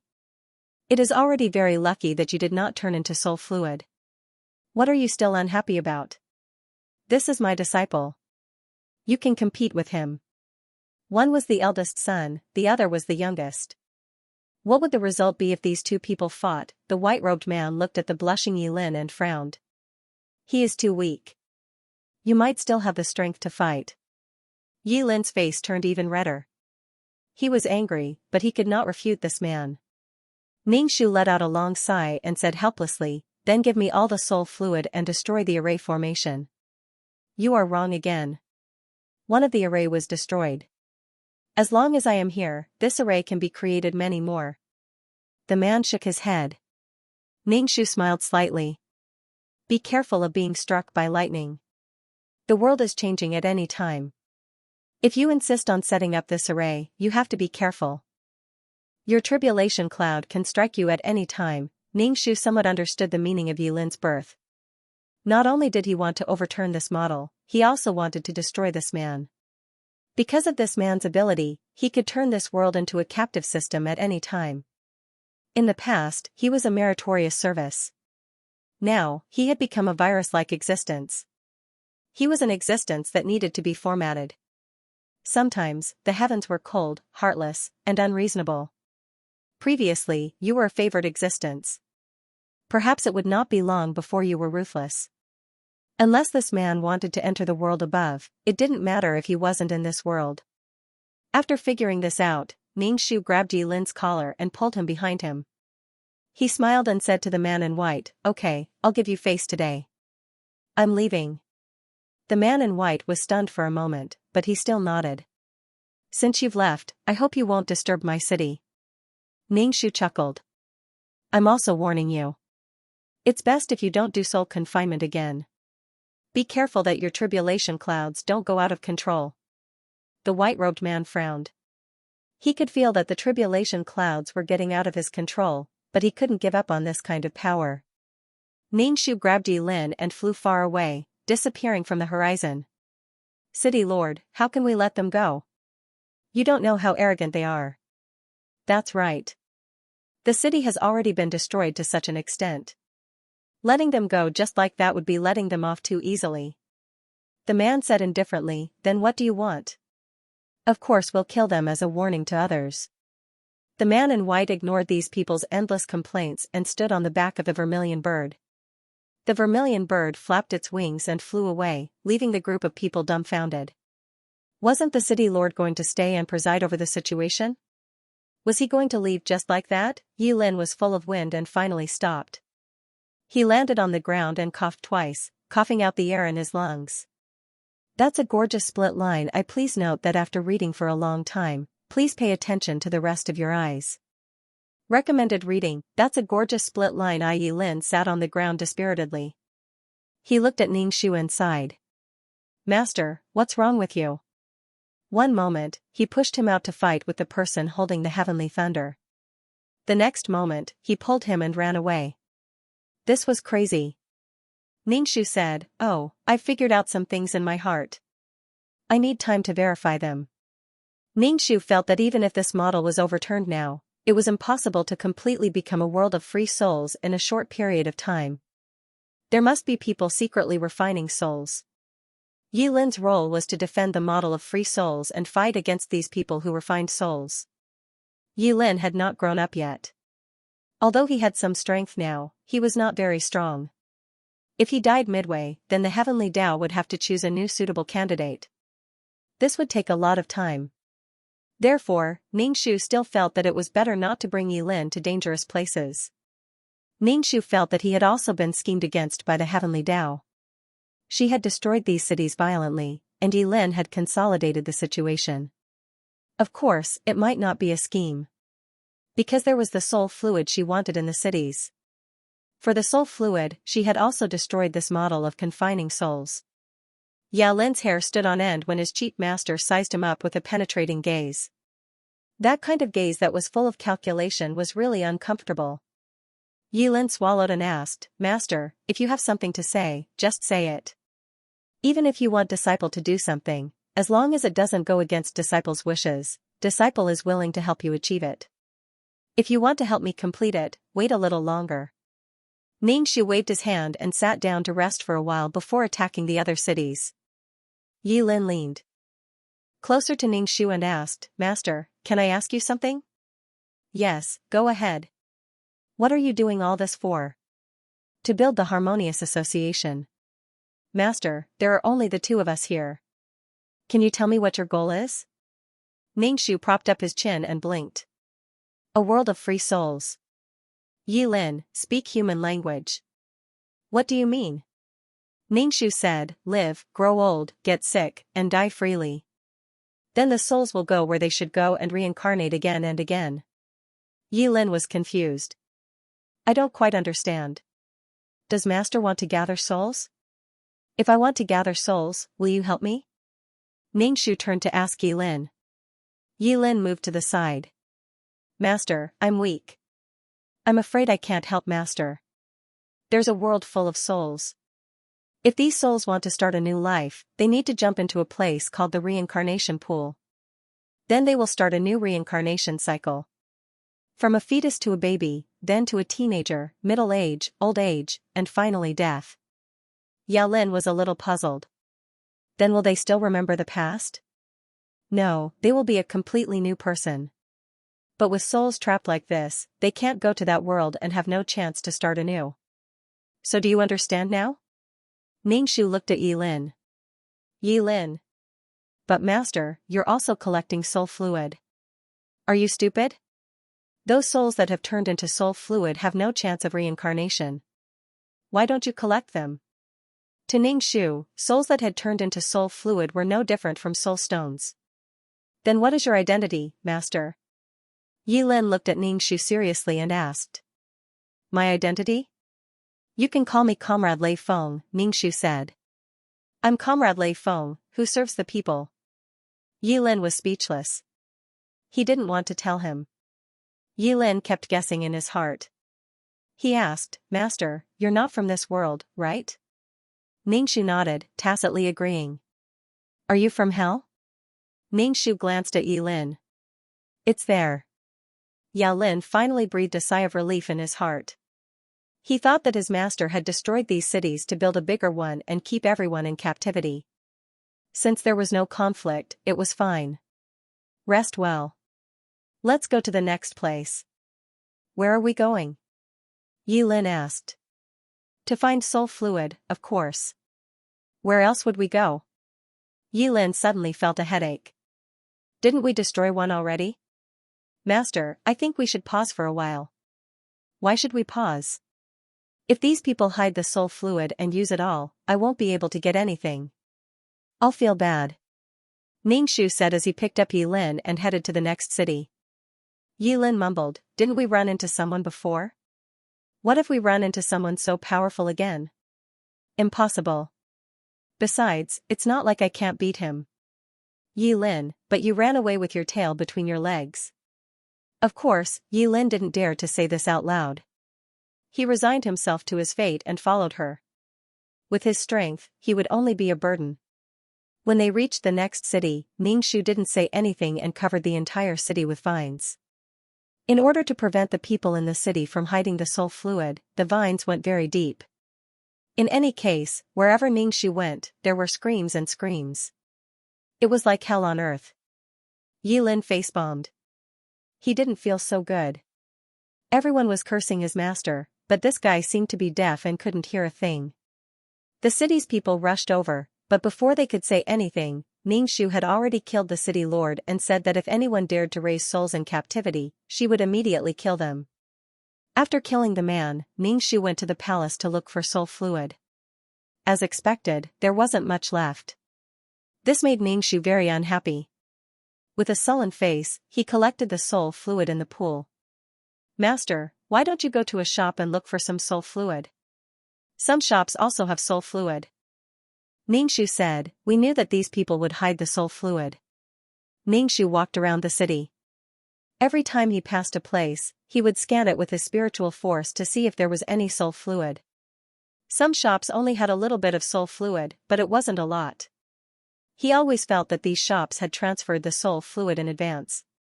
Ningxu snapped his fingers, and the vines spread out and destroyed the entire city. The commoners outside the city cried in despair. Without a home, where should they go to survive? As for the survival of these people, Ningxu wasn't worried at all because humans were a race with strong adaptability. Now that they had no place to live, they could quickly build a new place to live. Moreover, they were free. They didn't need to be trapped in such a huge city. Ningxu didn't stop and rushed to the next city. This was the last city and the only city left. However, the people in this city seemed to have run away. It was about to become an empty city. There was probably even less soul fluid. He destroyed the city while he was at it. The powerful people in this city had all run away. There was no soul fluid in the pool. Except for some shops in the city that had a small amount of soul fluid, Ningxu could be said to have no harvest. He took the soul fluid and ran away. Sure enough, he came back from a mission with so little harvest. If he came back from another mission, there would be nothing left. Ningxu's face darkened. She had collected almost all the soul fluid in this world. She didn't know about some people's private stashes of soul fluid. Therefore, this world was almost finished again. However, Ningxu felt that she hadn't collected much soul fluid. Therefore, Ningxu decided to make a comeback. There was still one city that she hadn't robbed yet. If the man in white hadn't appeared, she would have already plundered that city clean. Yi Lin, Master, why did we come back? Yi Lin saw that they had returned to the city from before. I still have soul fluid to take. Without it, I feel uncomfortable all over. Ningxu went straight to the palace. The barrier of the palace had already been broken. Before anyone could react, they watched her take away all the soul fluid in the pool. Damn, they had never seen such a shameless person. She had already left, but she still came back. However, the city lord had already left. No one here was her match. She took the soul fluid and destroyed the array to purify the soul. Everything was done. Only then did Ningxu feel a little better. Then, these people watched as the two of them left. Yi Lin didn't care about the soul fluid. However, seeing his master rushing back and forth for the soul fluid, he didn't look like an expert at all. Do you like soul fluid that much? Yi Lin asked. Of course. I suspect that some people in some cities ran away in advance. They probably moved to another place and continued to refine the cities. As for the reason, it's to avoid me. Ningxu's face was cold. Although all the cities were destroyed, this captive mode wouldn't disappear for a while. It was even possible to refine soul fluid in a village or a town. Yi Lin said, as long as there are benefits, as long as it can make cultivators stronger, this mode can't be stopped. It will take a long time for it to disappear completely. If you like, I can help you collect soul fluid. Conveniently, this kind of thing would disappear. Ningxu said without hesitation, okay, but don't absorb this kind of soul fluid. You can't absorb it because it's not pure. Then will you absorb it? You won't just collect it and put it there to look good. In short, this person had a lot of secrets. He was very mysterious. Even if he revealed a little of his origin, it was still vague. Ningxu warned Yi Lin, don't refine soul fluid. I won't. That's not necessarily true. I definitely won't. I guarantee it with my character. If he did this kind of thing, how could his dead parents bear it? For his disciple, he couldn't discourage him.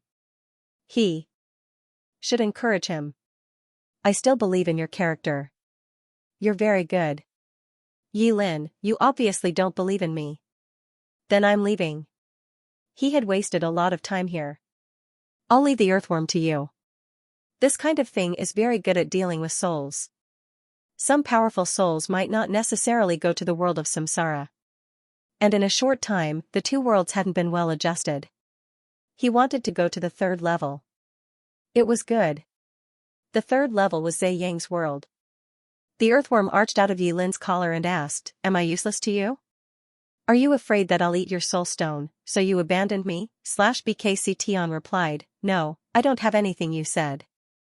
Ningxu asked, what kind of business are you doing? Why don't you have anything? Tian was speechless. The things he wanted were rare, yet he blamed others for not having them. If these things were so common, they wouldn't be precious. It seemed that Tian really didn't have anything. Who should he buy it from? The exchange store wouldn't have such an awesome thing. If it did, the price would definitely be shocking. Tian asked Ningxu if he had any soul power or soul origin to sell. He would definitely sell it at a high price. Ningxu was also very conflicted. If he sold it, there would be less of it. It wouldn't be easy to find it again. Therefore, Ningxu still felt that she would rather eat dirt than sell soul power in the future. At least, she wouldn't sell it if she didn't need money now. Ningxu rejected Tian's suggestion.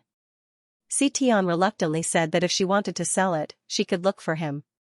She felt that Tian knew that she had something in her hands. Not getting what she wanted, Ningxu turned off the chat system and went offline. She would rather wait for something good than casually create a world carrier to build a world. The chat system dinged. Ningxu opened the system and saw that it was a system message inviting her into the group. Ningxu refused to join the group. With the Law Incarnation group, Ningxu felt that she might be an unsociable person, so she didn't want to join. Ningxu rejected it directly. She liked to be a lone ranger. Not long after he clicked reject, another ding-dong sounded. It was another system message inviting her into the group. There was also a sentence. This is the last time. If you don't want to join, then leave. Xianxia was speechless. You have such a bad temper even if you want to add me. Xianxia rejected it in her heart, but her body honestly clicked agree. After entering the group, Xianxia first secretly observed what was in this chat group. She almost peed her pants when she saw it. All of them were big shots, His Excellency, and he, senior uncle, and some she didn't know. There were a total of 400 to 500 people. She guessed that the silver-haired man was among them, but she didn't know his name. Little Invisible was a little terrified. What kind of situation was this? Could it be that she had successfully infiltrated the inner circle? Was it possible to find out how the main system purified soul energy? The chat group was dead silent. No one spoke. Xianxia checked the chat history and found that these people rarely spoke. Someone even asked what color the wool should be used to knit a sweater. Someone even took a selfie, and it was a funny selfie, the kind that was unrecognizable. Xianxia was speechless. She must have gone to the wrong place. She wanted to leave the group. Xianxia felt that he had spent a lot of money in vain, especially on the silver-haired man. Not long ago, he had spent a lot of money to get the contact information of these big shots from the silver-haired man. In the end, he was now dragged into the group. Xianxia. After entering the group, not a single person spoke. Xianxia felt as if he was walking through a mass grave. There was not a single living person. Send a red packet to warm the group. After using up his merit points, he could send a red packet with the power of faith. Could he send a red packet with points? Xianxia was a little nervous and asked 2333, can I send a red packet with points? 2333, what did you say? What red packet? Xianxia, after a while, 2333 said, up to you. He was hoping that 2333 could give him some advice. Xianxia thought about it and decided to send a red packet with 5,000 power of faith. As soon as the red packet was sent out, Xianxia planned to snatch one. However, the red packets were all snatched. The king of luck was still senior uncle. Xianxia clicked on the red packet and found that His Excellency and many people had snatched red packets. He couldn't imagine the scene of these big shots grabbing red packets with their legs crossed. His hand speed had been lonely for 10,000 years. He didn't even let go of such a small red packet. With the red packets, the group became a little more lively. Some people asked Xianxia what kind of world he had built. Xianxia said that he had built a world like the world of reincarnation. They were all big shots. If he was humble, they wouldn't pay attention to him. When they heard that Xianxia said it was the world of reincarnation, some people's attitude towards Xianxia became more enthusiastic. Some people even asked Xianxia if his world of reincarnation could connect to other worlds now. Xianxia only said that his world wasn't stable yet, so it couldn't connect to other worlds. The chat group, which had been dead silent before, began to chat. Xianxia didn't know these people. He clicked on he and asked him alone, why did you pull me into such a group? And he sent an emoji of picking his nose. Of course it's convenient to monitor you. If you dare to slaughter creatures, you will be beheaded in this group. Xianxia, does the organization not trust my character that much? Xianxia couldn't help but ask. If she did something, it would definitely be broadcasted live. The punishment she would receive would be broadcasted live. F***ck, after all this time, this was what it was all about. He wanted to leave the group in anger. And what's there to be upset about? Everyone in the group is being monitored. Next time, send a bigger red packet. Xianxia, haha, if you think it's too small, don't snatch it. You're snatching it faster than anyone else. Why don't you patrol the billions of worlds and snatch red packets instead? Xianxia closed the chat system. He didn't want to see it. His head hurt. He thought he had infiltrated the organization, but it turned out that he was the target of surveillance. She had always followed the rules, trembling with fear. She never dared to do anything wrong. Xianxia dared to pat his chest and guarantee that his character was good. She should still have some character. The organization didn't trust her so much. It was probably difficult for them to know how to purify soul power. Now they suspected that she was going to slaughter creatures. If she knew how to purify souls, these people would definitely suspect that she was going to slaughter creatures and destroy the world. Even if it was someone else, Ningxu would think that this person would do that. Ningxu could only comfort himself. Of course, when she was strong, she had to be monitored. In the past, she was invisible. Who would care? I smiled proudly. 2333, do the missions. Ningxu, okay. How many missions have I accumulated now? 2333 said somewhat helplessly, quite a lot. There weren't many missions before, but your speed of completion couldn't catch up with the speed of distribution, so now the number of missions has been reduced by a lot. Ningxu, how many did you say there were? 2333, about 20. As time goes by, there will be more. 30, 50, 100, 100,000, Ningxu, was she the only mission enforcer left in this world? 100,000? I advise you to at least complete half of the missions. When the time comes, you can pass a check. The number of missions you've completed now, the organization will think that you didn't do any missions at all. /BK What if he didn't have enough time? The 9 Palace Mountain matter couldn't be delayed, so he could only reduce the mission time. Because he was late, there was a lot less soul fluid. If he destroyed 5 cities in one go, he would definitely receive more soul fluid. But he couldn't not do the mission. There were so many things to do that he couldn't stop. Okay, let's do the mission now. 2333, system mission? Ningxu, why do you ask every time? How do I reject? 2333, system mission? Ningxu, go ahead. Ningxu opened the exchange system and exchanged for fasting pills and medicine. If he encountered the same world again, the fasting pills could help him survive. It could guarantee the basic nutrients his body needed. Let's do the mission. Ningxu said. Ningxu felt the world spinning. His soul fused into a body like water. Once it fused into the body, Ningxu felt like his stomach was being scraped by a steel knife. It was very uncomfortable. There was a warm flow. His stomach was very uncomfortable. Ningxu held his stomach. Did she have a miscarriage? There was an indescribable sadness in his body. Ningxu opened his eyes and saw ancient decorations.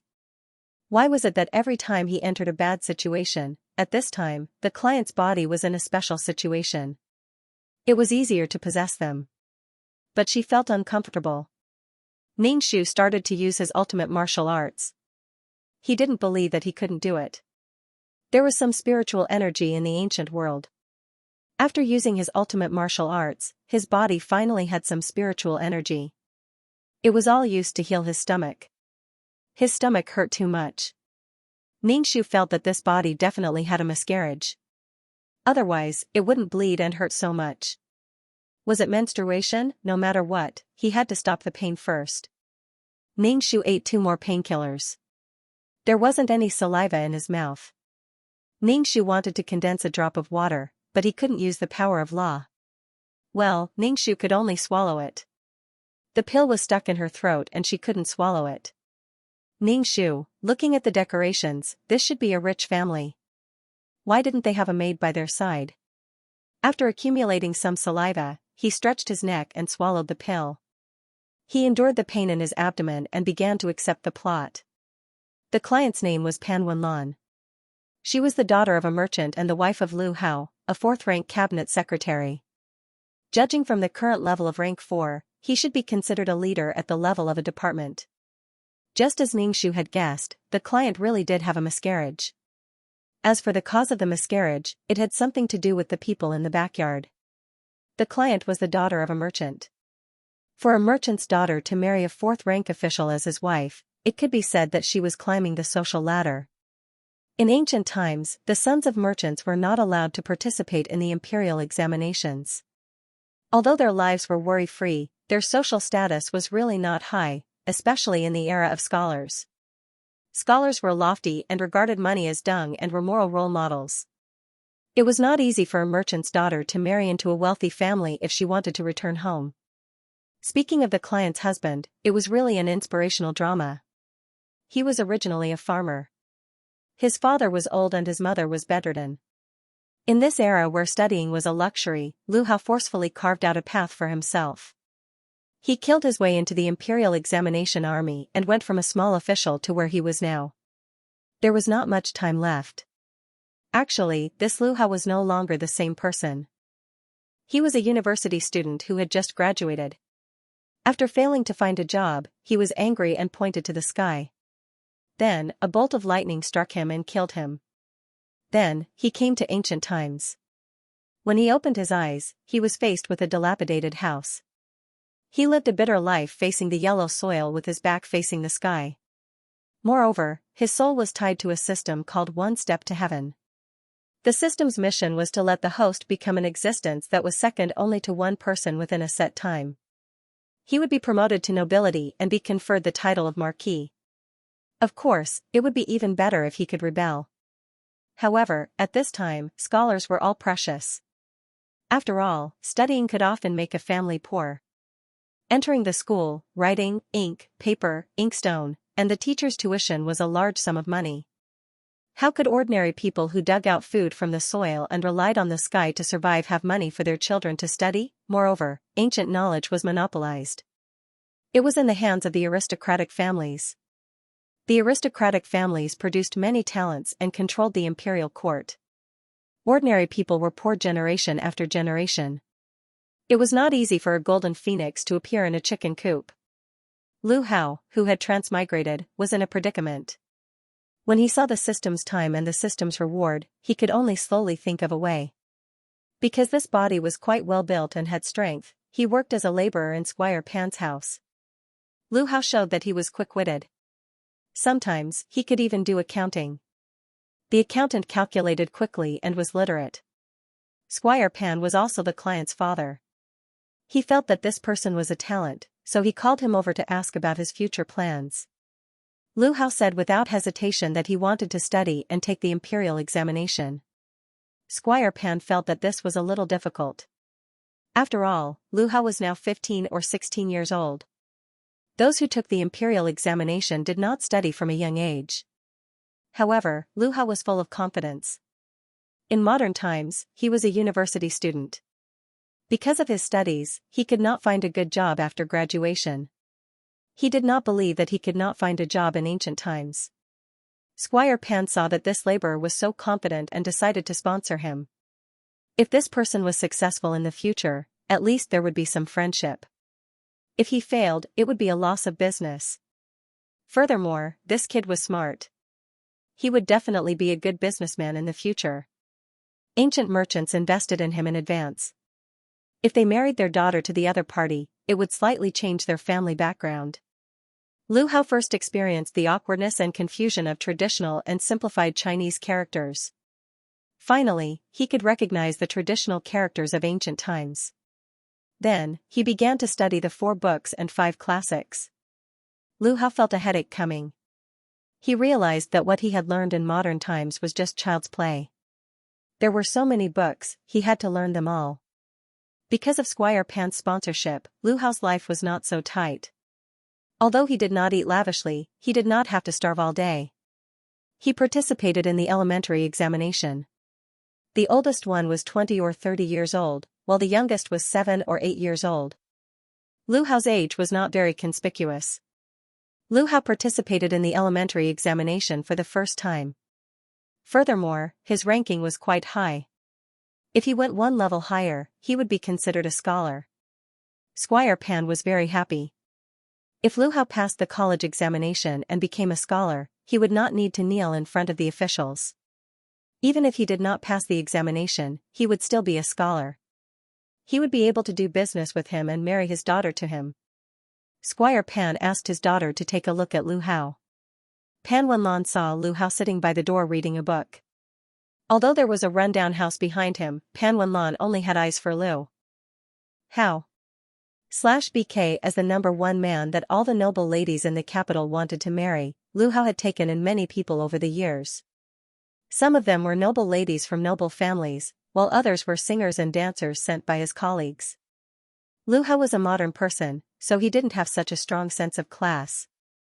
For a single man in the modern world, Lu Hao would do some especially considerate things like cooking porridge for his concubines or giving them small gifts. He seemed to be very caring and very good, different from other men. Some unmarried girls wanted to marry him, even if it was to be a concubine. It was as if they were retarded. All the women in Lu Hao's backyard were equal. In the backyard, there were princesses of golden branches and jade leaves, noble ladies from famous families, noble ladies from aristocratic families, and also those of low status, such as dancers and singers, and even prostitutes from brothels. The difference in status was like heaven and earth, but they had to get along well and call each other sisters. 3 women were enough to make a scene, let alone so many. Those with high status looked down on those with low status, and those with low status were jealous of those with high status. They thought that even if they had high status, they would still be concubines. But in front of Lu Hao, their sisterhood was really deep. They gave in to each other and were happy. As for the client, the main wife was rejected by all the concubines. Everyone looked down on her. How could she be the main wife? As the number of women in Lu Hao's backyard increased, Lu Hao's official position also increased. He went from a small official to a lower-class 4th-rank official. Being an official could give one luck. For someone like him to become a man, the luck of heaven and earth would gather on his body. Moreover, he could also steal the luck from the women in the backyard. Like the princesses and noble ladies, these women all had luck. If they didn't have luck, they would only be children of ordinary families. How could they live a luxurious life and have a group of servants? In the past, there was a system that stole the luck of those geniuses. Of course, there was also a system that stole the luck of women. The client finally got pregnant, but she had a miscarriage not long ago. As for the reason of the miscarriage, it was because she ate something that she shouldn't have. In the backyard, there were many women with all kinds of identities. There were also many pickled things. Everyone outside said that Lu Hao treated her very well, that he would never leave his wife, but only she knew the pain she had to go through. The client had no dignity in this backyard. Even the girls from the brothels despised her. In this backyard, their existence was almost transparent. The women in the backyard had formed their own cliques and cliques. Even so, there were still many women who wanted to marry him. Lu Hao's reputation was very good outside, and many women envied the women who married Lu Hao. It was because Lu Hao treated every woman well and loved them deeply. The client's heart was as dead as ashes. The client who had lost her child was filled with grief and indignation. However, Lu Hao trusted his woman very much. He felt that his woman could not be so vicious. Say it's because the client is old and pregnant. She was an advanced pregnant woman, so it was possible for her to have a miscarriage. When facing women, men had an inexplicable sense of superiority. They felt that women loved them very much and would not do such a thing. Everyone went on blind dates, and everyone was harmonious and close, as if they were sisters. No, even blood-related sisters weren't this close. The client was in despair. The child that she had been looking forward to for so many years had died in the womb and turned into a pool of blood. The women in the backyard were now laughing at her.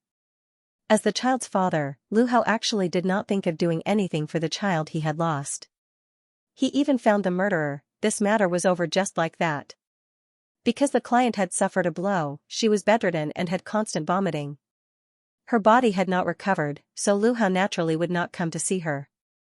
However, he had always done a good job of keeping up appearances. He had prepared all kinds of medicinal herbs for his wife to nourish her body, and all kinds of expensive things were stuffed into the client's room. In addition, the outside world's evaluation of him had always been very high, saying that he was different from ordinary men. Of course, he had to maintain this image. Ningshu moved her body and felt that her stomach was very painful. When she moved, there was vomit below. Her body was very heavy, and she felt dizzy. She really did not have long to live. The client died not long after, and Lu Hao was conferred the title of Marquis. In the end, he opened up a new territory and opened up an overseas market. He actually became a prince. He brought his women and strolled around the world. He could be said to be a strengthened version of Wei Xiaobao. The 3 great joys in life, promotion, wealth, and a dead wife, Lu Hao had all of them. The feeling came a little late. The current Lu Hao had basically become a winner in life. He was already a lower-class fourth-rank official. If time went back to when Lu Hao was still a bumpkin, killing him would be a matter of minutes. But now, it was not possible. After all, he was an official of the imperial court. Moreover, in this era that paid attention to being implicated, the family would be exterminated at the slightest provocation. If something happened to Lu Hao, it would also implicate her and the client's family. Even more so, she could not let Lu Hao be charged with any crime, such as rebellion. He would definitely be implicated. Ningxu thought in her heart. There was not a single drop of saliva in her mouth. She was very thirsty, but there was no one around to take care of her. She had to get up to drink water by herself. The water was cold. Ningxu touched the cup and did not drink.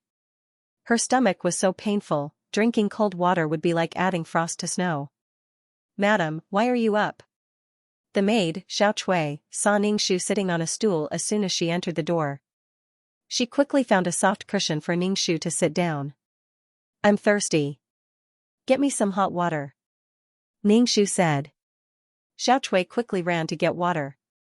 After a while, she hurriedly carried a pot of hot water over. Xiaoqui poured a cup of water and used her mouth to warm the water before handing it to Ningxu.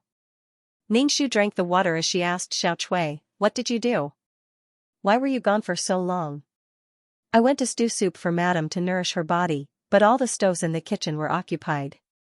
The cook said that she wanted to stew bird's nest for the princess first." When Xiaoqui mentioned this matter, she was so angry that her eyebrows raised. "It's not what this young miss wants to eat, it's what that young miss wants to eat. I can't even make soup for Madame." In any case, these women in the backyard were all ancestors. The client was already used to it and was also used to retreating.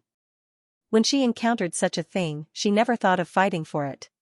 She would avoid it for as long as possible. It was really because the client's identity was worlds apart from these people.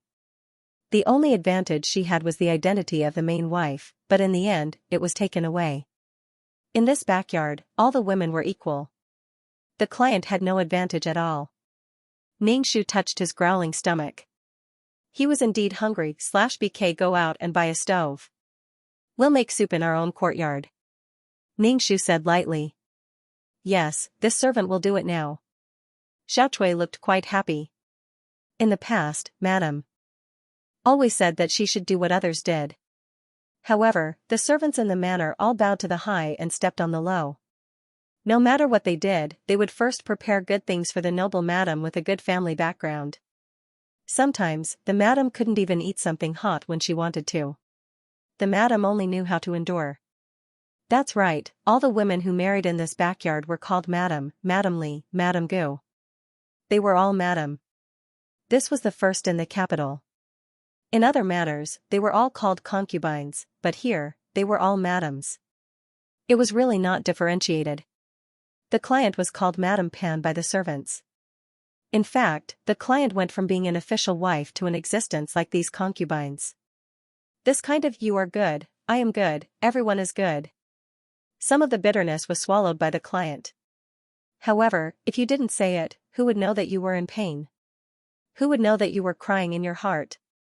Only a crying child would have milk to drink. On one hand, the client had low self-esteem. The miscarriage incident made the client completely understand one thing. Some people mistook fickleness for deep love. Lu Hao was similar to other men. He treated women as capital to show off. The more women he had, the stronger a man was.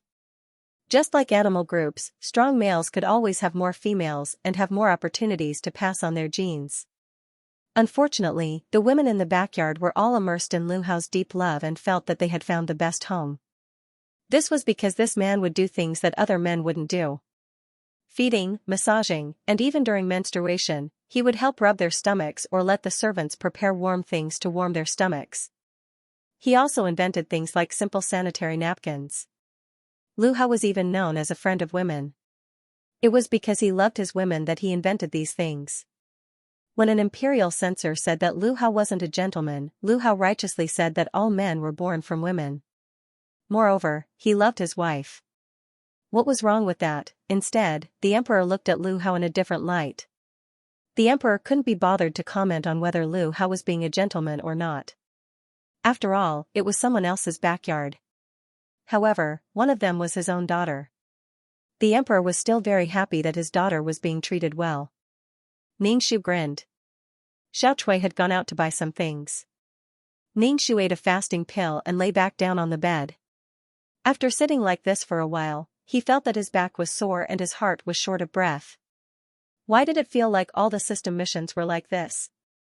Not only did the system seize the host's soul, it turned out that Lu Hao's soul had also been taken away and devoured by the system. This system was much more advanced than the prostitute system from before, and it threw its host into the limelight. Naturally, there would be people who believed in it, and there would be people who would throw themselves at it. Moreover, it could gather fate. Ningxu cultivated peacefully. He did not care about anything else. Having a good body was very important. Only with a good body could he work hard. She couldn't do anything while lying in bed, and she had to make those people laugh their heads off. In such a situation, she had to sleep in bed for a few days. The thin spiritual energy merged into her body, and Ningxu used all the spiritual energy to repair her body. Recently, the missions that she had done had the bodies of the people who had entrusted her with missions that were sick or on the verge of death. As she cultivated, Ningxu fell asleep in a daze. This body had never slept well, and sleeping was the best way to repair the body. After a comfortable sleep, Ningxu woke up and saw a man sitting by the bed.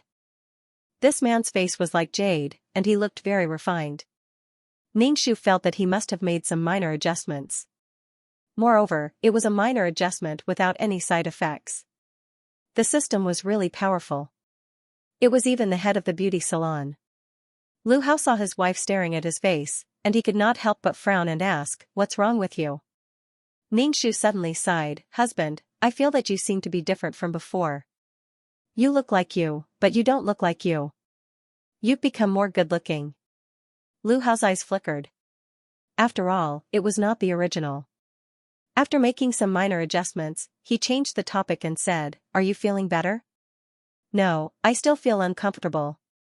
I'm bleeding, and I've changed several blankets. The doctor said that I'm going to lose a lot of blood." Ningxu said directly. "Although I can't make your heart ache, it's good to disgust you." Lu Hao asked somewhat reproachfully, "Didn't I prepare some nourishing food for your body? Why aren't you eating?" "There's no pot. The pots in the kitchen are all used up. There are many madams in the backyard, so it's not easy to eat." Ningxu said indifferently. Lu Hao let go of Ningxu's hand, "So you're blaming me? What is there to blame husband for?" "I'm not blaming husband. I'm just stating the facts." Lu Hao frowned and said, "In the end, you think that the child in your stomach was killed by one of the madams in the backyard. That won't happen." He refused to believe that those women who loved him would harm his child from the bottom of his heart. He was confident that these women loved him deeply. Ningxu was speechless. There was no way to talk about it. Men looked for many women to reproduce. In the end, the more women there were, the fewer children there would be. Then take good care of your body. I'll get the kitchen to prepare a stove for you to stew soup. Lu Hao had been in the government for so long, so he took care of everything. Ningxu sighed in his heart. Lu Hao, who had grown up, was not easy to deal with. In addition, there were many women with prominent family backgrounds in the backyard, which provided Lu Hao's system with a lot of luck. This was a living example of being sold and still helping to count the money. Of course, these women didn't know anything. They were still glad that they met the best man in their lives. Ningxu was speechless. Was this not a stud horseman? And a very pretentious stud horseman. What a quality, love for everything, as if he could risk his life for every woman. Xiaochui asked the servant to move the donkey into the courtyard. She walked into the house and said to Ningxu, "Madam, this servant saw that the son-in-law just came. Anne, did you buy a stove? Let's stew soup." Ningxu decided to eat and sleep well, and take care of his body before fighting. The client's wish was very complicated. She hated her husband, but she didn't know what to do with him. Her husband was her support, but there were more and more women in the backyard, making her life hopeless. She was the main wife, but she didn't receive the treatment of a main wife. She was even worse than a concubine. However, outsiders said that Lu Hao would never leave her, the main wife. No matter how noble a woman's status was, when she entered Lu Hao's backyard, she would be a co-wife and not the main wife. This, actually, the client could rest assured. Lu Hao wouldn't abandon her. Lu Hao's good reputation was built from her/BK. If Lu Hao abandoned her, everything that Lu Hao had done before would be exposed. It would be like slapping himself in the face. Even his image would be destroyed. However, the client's life was also very difficult. She wouldn't have died not long after the miscarriage. Ningxu felt that none of the women in the backyard were simple. The princess had the greatest backing, the emperor. The noble ladies all had powerful family backgrounds. Furthermore, they were all daughters who were carefully raised. None of them were simple. The child and the client's stomach should be a trick of these people. Speaking of which, Lu Hao's heirs were indeed quite thin. Other than the princess having a daughter and the client getting pregnant and then having a miscarriage, the other wives didn't have any movements. He didn't know the reason. There was definitely no problem with Lu Hao's ability. He just didn't know why he had so few heirs. Xiao Chui started a fire in the courtyard to stew soup. She stayed by the stove and stewed for more than 2 hours. Her face was covered in ashes from the pot. She stewed a fragrant soup for Ningxu. Ningxu drank 2 bowls in a row. When Xiao Chui saw that Ningxu was willing to eat, she was very happy. After drinking 2 bowls of soup, her entire body felt warm. She was especially energetic when she cultivated. However, her lower body was especially uncomfortable, as if she was on her period. I won't meet anyone who comes over these few days, Ningxu said to Xiao Chui. Xiao Chui asked, what if it's the princess? The madams were especially weak when facing the princess. They basically wouldn't reject the princess. Status determined one's personality. Ningxu said directly, say that I'm recuperating. If they're not afraid of being tainted, just tell them the truth. Ningxu didn't want to have to deal with such a large group of people when he was cultivating and recuperating. The client didn't dare to reject, but it didn't mean that she had to support these people. Some of these people were daughters that their families had carefully nurtured. They could marry into rich and powerful families and be the main wife of a family of equal status. In the end, they all came together to be Lu Hao's concubines. Although they were co-wives, they were actually concubines. What kind of magic did this Lu Hao have? It was probably the system that strengthened his male hormones. Or was it because Lu Hao had managed his reputation too well, causing these women to lose a string in their heads? Being an official required a good reputation. Most likely, no one was like Lu Hao, who started with women. Other men wouldn't even bother to do this. Ningxu couldn't help but think of a conspiracy theory. In fact, the client and Lu Hao were no longer in love with each other after they came to the capital. There were too many women distracting Lu Hao's attention. Sometimes, Lu Hao had no choice but to use the client as a shield. For example, when he rejected the princess, he used the client as an excuse. If he really stopped having a wife and remarried, then his political future in this life would be more or less gone. Even if he became a prince consort, he would be a prince consort who ate free rice and did not have any real power. Now that the princess had married into the Lu family as a concubine, the situation was different. It was not the other way around, but the other way around. It's not that I'm vain and greedy for glory and wealth to marry a princess. Not only would he gain an advantage, but he would also gain a good reputation. Before Lu Hao transmigrated, he was only a university student. What's more, he was a university student who had yet to enter society. How did he become so dark all of a sudden? Ningxu felt that he was probably thinking too much. However, Lu Hao, who was a 4th-rank secondary class, should be very dark now. He had connections. There were so many women in the backyard, and all of them were family connections. There was also the princess. Whoever dares to touch the princess's man, I will destroy them. In terms of status, he was already a 4th-rank secondary class. He should be considered the person who was promoted the fastest. Therefore, the current Lu Hao was already showing signs of soaring to the sky. Ningxu scratched his head. It was a bit difficult. She had to protect herself and drag Lu Hao down with her. It was basically impossible. Because if Lu Hao was dragged down, she would also be dragged down with 9 generations of her family. Xiao Chui saw that the madam had become firm and was very happy. She immediately replied crisply, Xiao Chui will definitely not let anyone else in to disturb the madam. Xiao Chui did not dare to mention the matter of the child. She was afraid that the madam would be sad. Xiao Chui felt that the son-in-law was a heartless man. When the son-in-law had nothing, the madam was by his side and took care of everything for him. Now that he had a bright future, he had so many women. The madam planted a tree, fertilized and watered it every day. It was not easy for it to bear fruit. The fruit was ripe, but there were so many people coming to pick the fruit. They even bullied the people who watered and fertilized it. Was it easy for the madam to stay with the son-in-law until now? The people outside all said how good the son-in-law was, but he was a chin shimmy. Ningxu lived the life of a postpartum confinement. She ate whatever was delicious and drank soup every day. After a month of postpartum confinement, Ningxu fattened up this body. There were women in the backyard who came to visit Ningxu. They said that they came to see if she was doing well. They were all stopped by Xiao Chui. The postpartum confinement was quiet. When she came out of the confinement, she washed herself. When she looked in the mirror, her face was rosy. In fact, if she tortured herself like this and fell into pain, but the people she cared about did not care at all, the one who was in pain was still herself, she could eat, sleep, play, and enjoy a rich life. Didn't the entrusted person's father marry her to Lu Hao so that his daughter could live a rich life?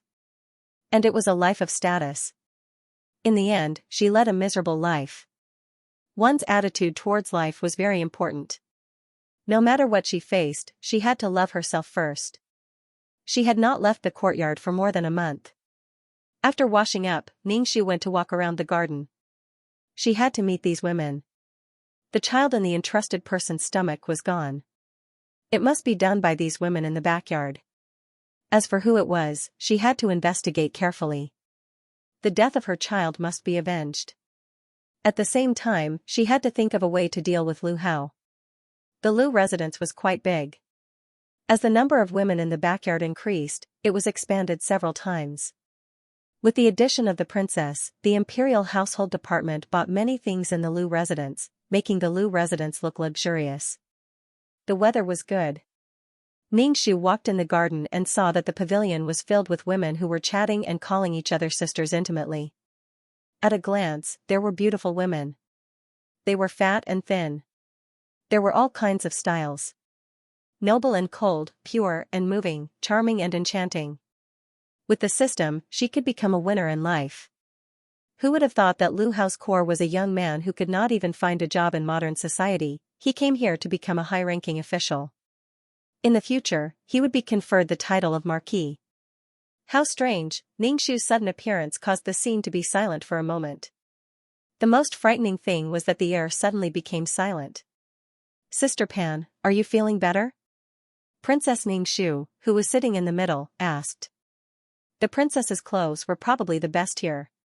She wore an exquisite hairpin made by the royal craftsman and a jade bracelet with almost no impurities on her wrist. /BK The princess had the aura of royalty. All the women in the pavilion treated her as their leader. Ningxu's gaze swept across the women present. Some of them looked at Ningxu openly, while others avoided Ningxu's gaze. Ningxu memorized all the women who were acting strangely in his heart. Then, he said to the princess, your body has recovered, but the wound in your heart hasn't. The princess's expression flickered. She said comfortingly, Sister Pan, don't be sad. This child is gone. It means that you and the child are not fated. When fate comes, you will naturally have it. Ningxu was speechless. Why don't you say that if the old doesn't go, the new won't come? Ningxu saw that there were no more seats in the pavilion, but no one gave up their seats. Ningxu stared at a madam. He didn't know this madam. Anyway, there were many women in the backyard. The client was always in his own courtyard. Sometimes even the madams in the backyard couldn't figure it out. He couldn't figure out why modern people ran to the ancient times. The living conditions in the ancient times were clearly more difficult. They relied on their legs to walk and shouted to communicate. If they weren't careful, they would lose their lives. It seemed that they couldn't survive in the modern era and could achieve great things in the ancient times. The ancient people weren't so stupid. Many systems ran to the ancient times. To Ning Shu, the only thing better about the ancient times than the modern times was that there was spiritual energy. The madam who was sitting felt uncomfortable under Ning Shu's gaze. She could only give up her seat. Ning Shu sat down openly and asked with a smile, "What are you talking about? Tell me." One of the madams covered her mouth and said, "Sister Pan, we were just talking about a shop. The things are expensive and ugly." "What a profiteer." "I think it's a jewelry shop called Iju." Everyone seemed to have found a topic and started discussing. Ning Shu's expression was indifferent. He lowered his head and played with his fingernails. However, Xiao Chui, who was behind Ning Shu, was so angry that her face was red. This jewelry shop was opened by the old master. When the young miss and the young master arrived at the capital, the old master also came to the capital to open a shop. He didn't expect the shop to earn much money. He just hoped that if the young miss needed anything, she could go to the shop and let him know. So that miss would have a place to stay when she went out in the capital. If anything happened, she could take care of her. These people were pointing at the mulberry tree and cursing the locust tree. Ning Shu looked at his hand and then glanced at the woman who spoke. He said indifferently, "If I remember correctly, Sister Li used to be from the Cool Breeze gang.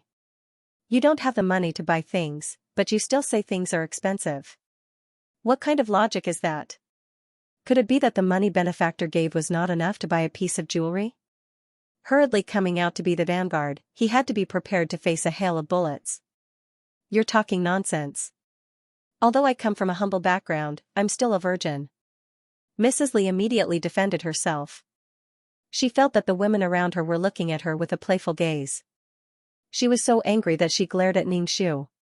What was wrong with this woman? Why did she have thorns all over her body?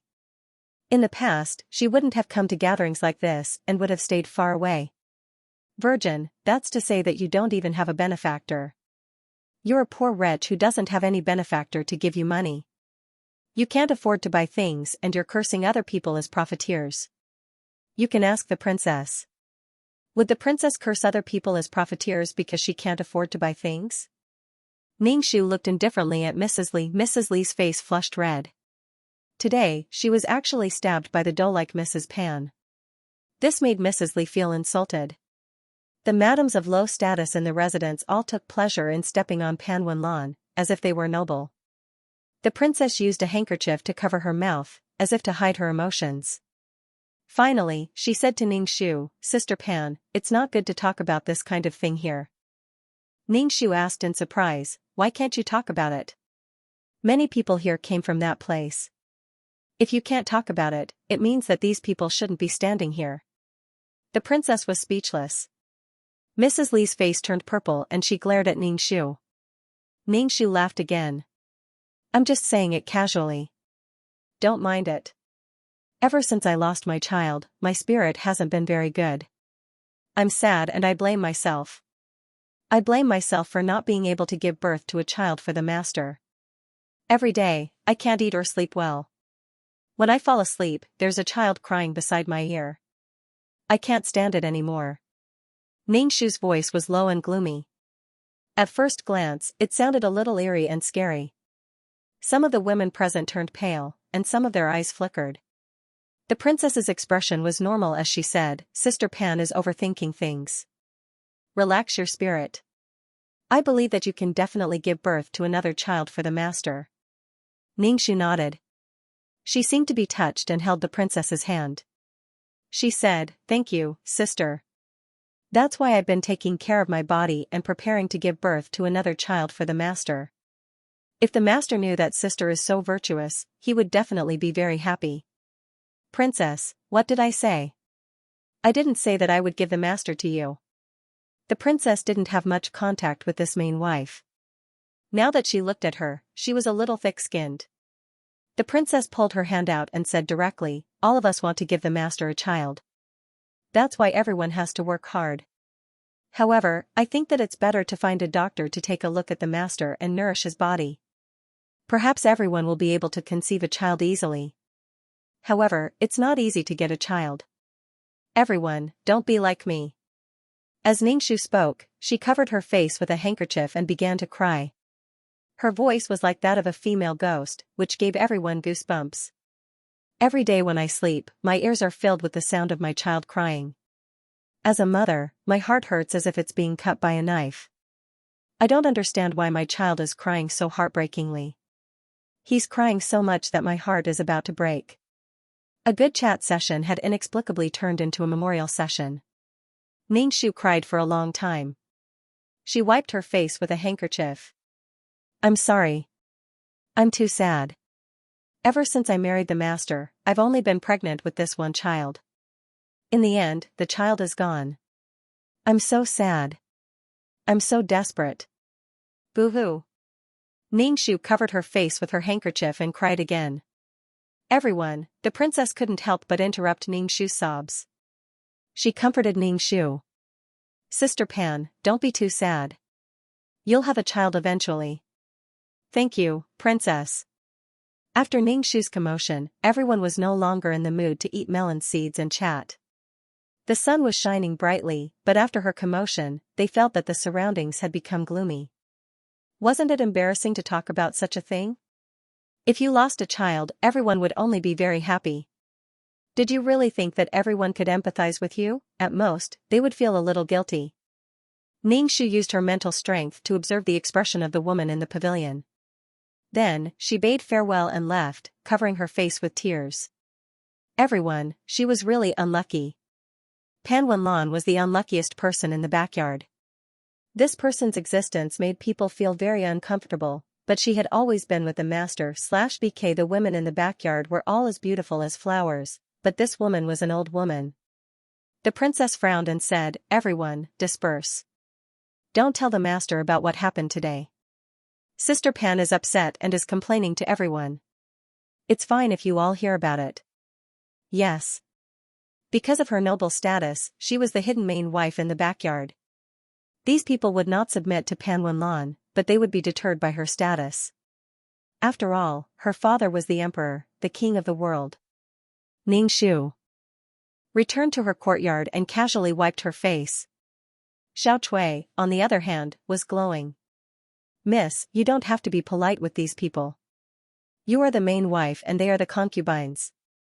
Ningxu only said, Don't say such things. The master doesn't like to hear it. Ningxu was combing her hair in front of the mirror.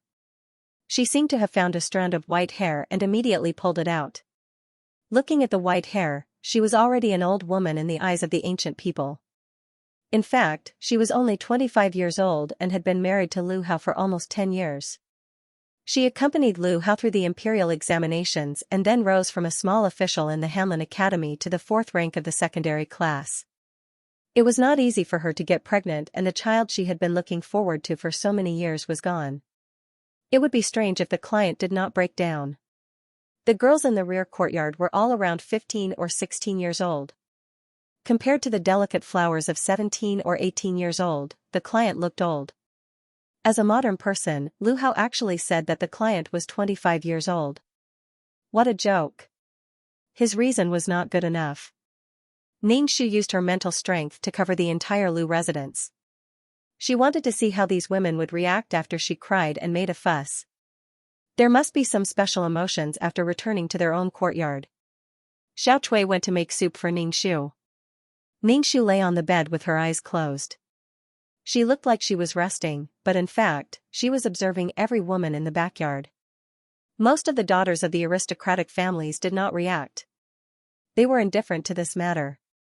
It was Madame who was secretly burying something. Madame was a singer raised by a minister. She had heard that Lu Hao was very good to women. During another banquet, she played the wrong guqin and knelt on the ground in fear to beg for forgiveness. Madame appeared in front of Lu Hao in such a weak and helpless state. Every man had a dream of being a hero, or a hero saving a damsel in distress. Women hoped that there would be a man who would step on the rainbow clouds to save them. She could only repay the favor of saving her life with her body.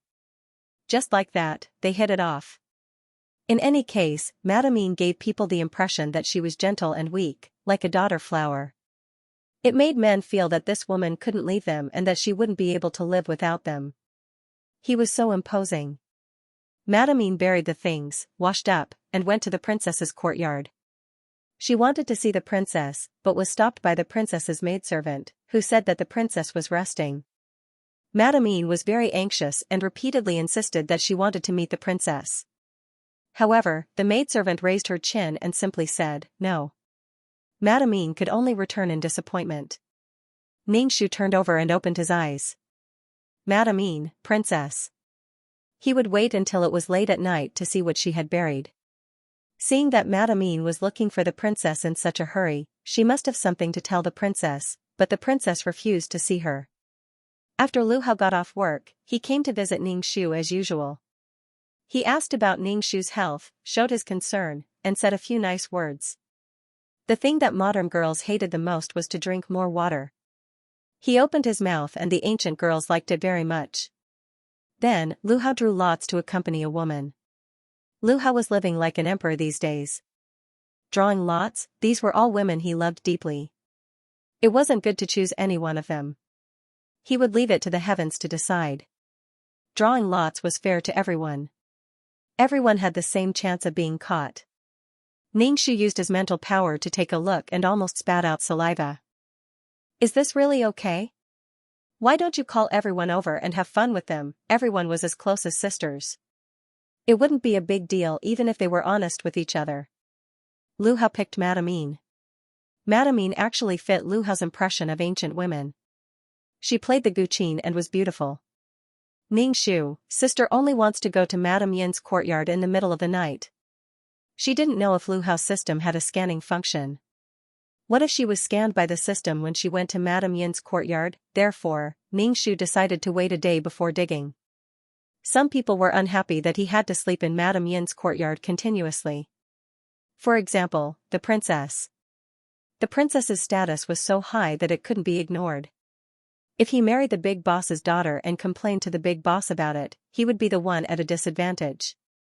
Ningxu used his mental power to check the princess's courtyard.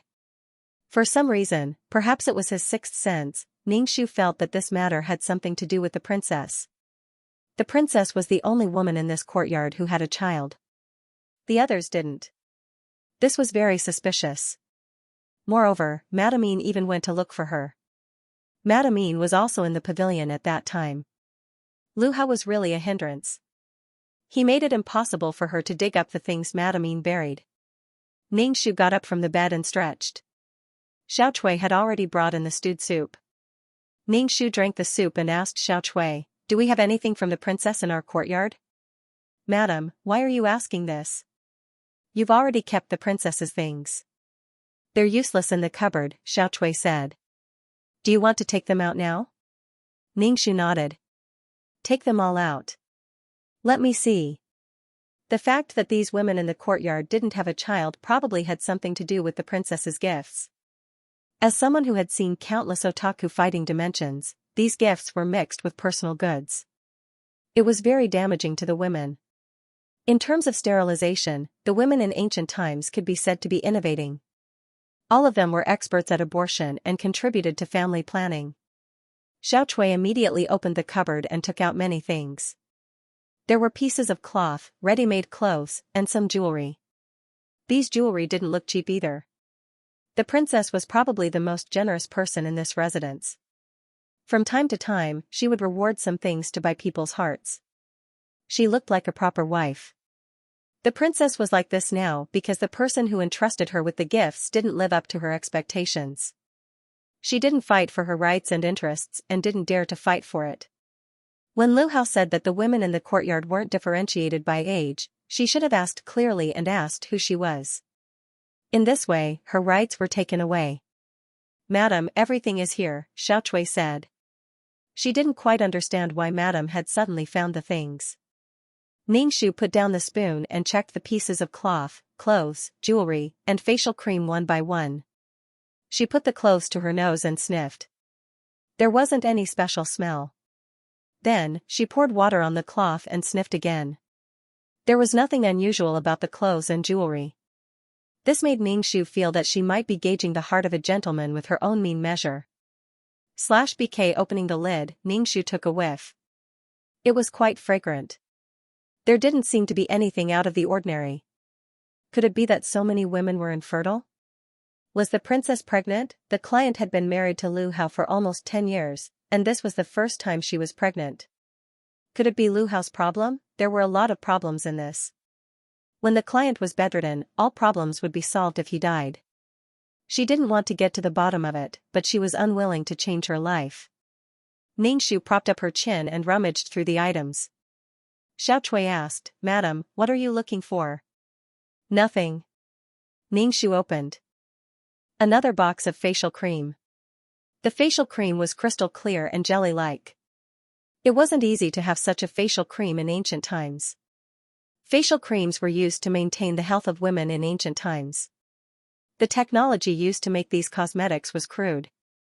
Most of them contained heavy metals such as lead and mercury. Using them for a long time would cause the pigment to precipitate and accelerate the aging process. Actually, lead would make the skin look very white, but it was very harmful to the skin. From small things like fendi to big things like clothes and jewelry, the princess was in charge of the entire Lu residence. She controlled the Lu residence's finances and was the main wife. Ningxu opened the lipstick. The lipstick was bright red. Taking a whiff, it was fragrant. The lipstick was made from beef bone marrow. After the bone marrow had melted, wine soaked in clove and patchouli was poured into the pot and continued to fry. Then, a grass called artemisia was added to change the color. After the lipstick was fried, it was filtered with a cotton cloth. The final oil was placed in a porcelain bowl to condense. After it had completely solidified, it was the lipstick. During the production process, the fragrance would be added and the color would be covered. In short, Ningxu felt that everything could have been smuggled in. The next night, Lu Hao finally didn't go to Madame Yin's courtyard. He went to accompany the princess. In the dead of night, Ningxu took advantage of the fact that everyone was asleep to sneak into Madame Yin's courtyard. He found the place where Madame Yin had buried something and dug it out. Once he threw the soil away, Ningxu smelled medicine. He dug it out and found a medicine bag. Ningxu buried the soil and took the medicine bag back. He spread the medicine bag on the table and carefully identified the herbs. Ningxu was a little surprised. He thought it was something harmful, but he didn't expect it to be pregnancy-stabilizing medicine. Medicine to prevent miscarriage. Could it be that Madame Yin was pregnant? But there was no news at all. If Madame Yin was pregnant but didn't mention it or announce it, then Madame Yin's client would have to be more careful. Especially in the first trimester, when the pregnancy was not stable, it would not be widely publicized. Madame Yin was pregnant and she was still clapping with Lu Hao. Wasn't she afraid that something would happen during the process? Ningxu face-bombed. The client didn't know much about the matters in the backyard, so she didn't receive much information. Ningxu had no idea how to deal with Lu Hao at the moment, but there were so many secrets in the backyard. Lu Hao, these women all love me. We're a family. Woman, F***ck, I'll kill you, you little bitch. With the support of the system, Ningxu didn't dare to act rashly. Every system had different functions. Some systems could turn their clients into fairies, some had the ability to detoxify, and some could scan the surroundings. In short, the system's abilities were ever-changing. Other than the host, no one else knew what the system's abilities were. Moreover, the system itself could develop more powerful abilities at any time. As long as there was enough luck, enough merit, and enough faith. Ningxu collected the medicine bag on the table. After some thought, he decided to bury it back. Could Madame Yin have gone to the princess to save the child in her womb? Would it be useful to go to the princess? That was a slap in the face.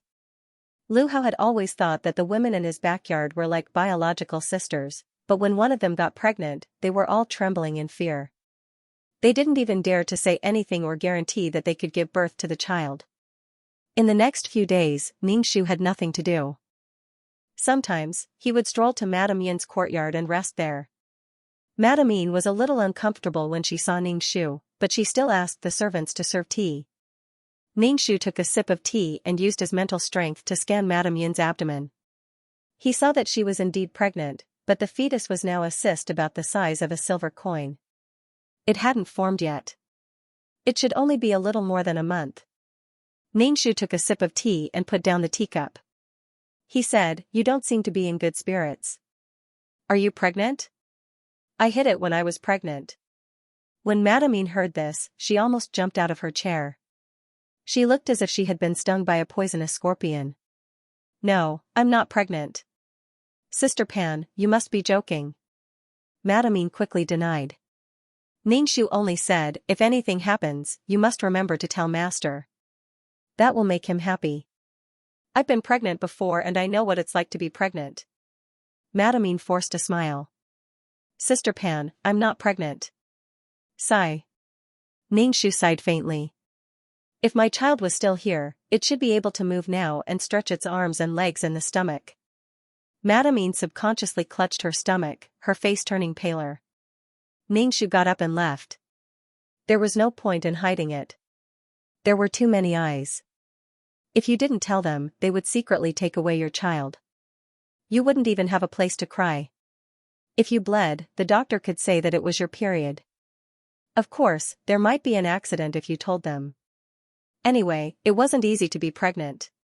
Madame was probably frightened by Xianxia and told Lu Hao that she was pregnant immediately. Lu Hao was pleasantly surprised. He did not have many children. Pan Wenlan was pregnant and had a miscarriage. Even now, she was blaming him. He didn't want to see that resentful face. Now that someone was pregnant, Lu Hao was very happy. He didn't have many children these years. His colleagues' harems were all blooming, but he didn't have any children. Of course, Lu Hao refused to admit that there was something wrong with him. Now that a woman was pregnant, it proved that there was nothing wrong with his ability. To prevent Pan Wenlan's incident from happening again, Lu Hao asked Madame to take care of the baby. She could ask the princess when she was free. After all, the princess had given birth before. Madame Yin's smile was a little forced. The news of Madame Yin's pregnancy spread like a gust of wind to every corner of the Lu residence. Some of the noble ladies wrung their handkerchiefs. How could these lowly women get pregnant? First, it was Pan Wenlan. She was just a merchant's daughter. Fortunately, she had a miscarriage. Now, she was just a singer. How could these people have the luck to get pregnant? Because of Madame Yin's pregnancy, the atmosphere in the backyard was a little strange. The princess was quite generous. When she heard that Madame Yin was pregnant, she immediately sent some things, such as jewelry, rouge, face powder, and clothes/bouquet in order to avoid trouble. The princess even found a doctor to check if there were any problems with these things. Madame Yin only accepted them after the doctor said that there were no problems.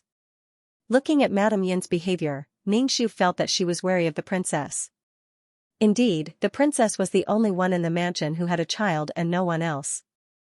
It was inevitable that she would become the target of public criticism. In order to avoid any problems, the princess found a doctor first. Xianxia looked on silently, hoping that the child in Madame Yin's belly was fine. Madame Yin's abnormal behavior also attracted Xianxia's attention. Madame Yin was very guilty. Especially when facing her, she was very guilty. He should find a time to hypnotize Madame Yin. However, Madame Yin was very guarded now. She usually didn't leave the courtyard and didn't dare to interact with the other ladies in the backyard.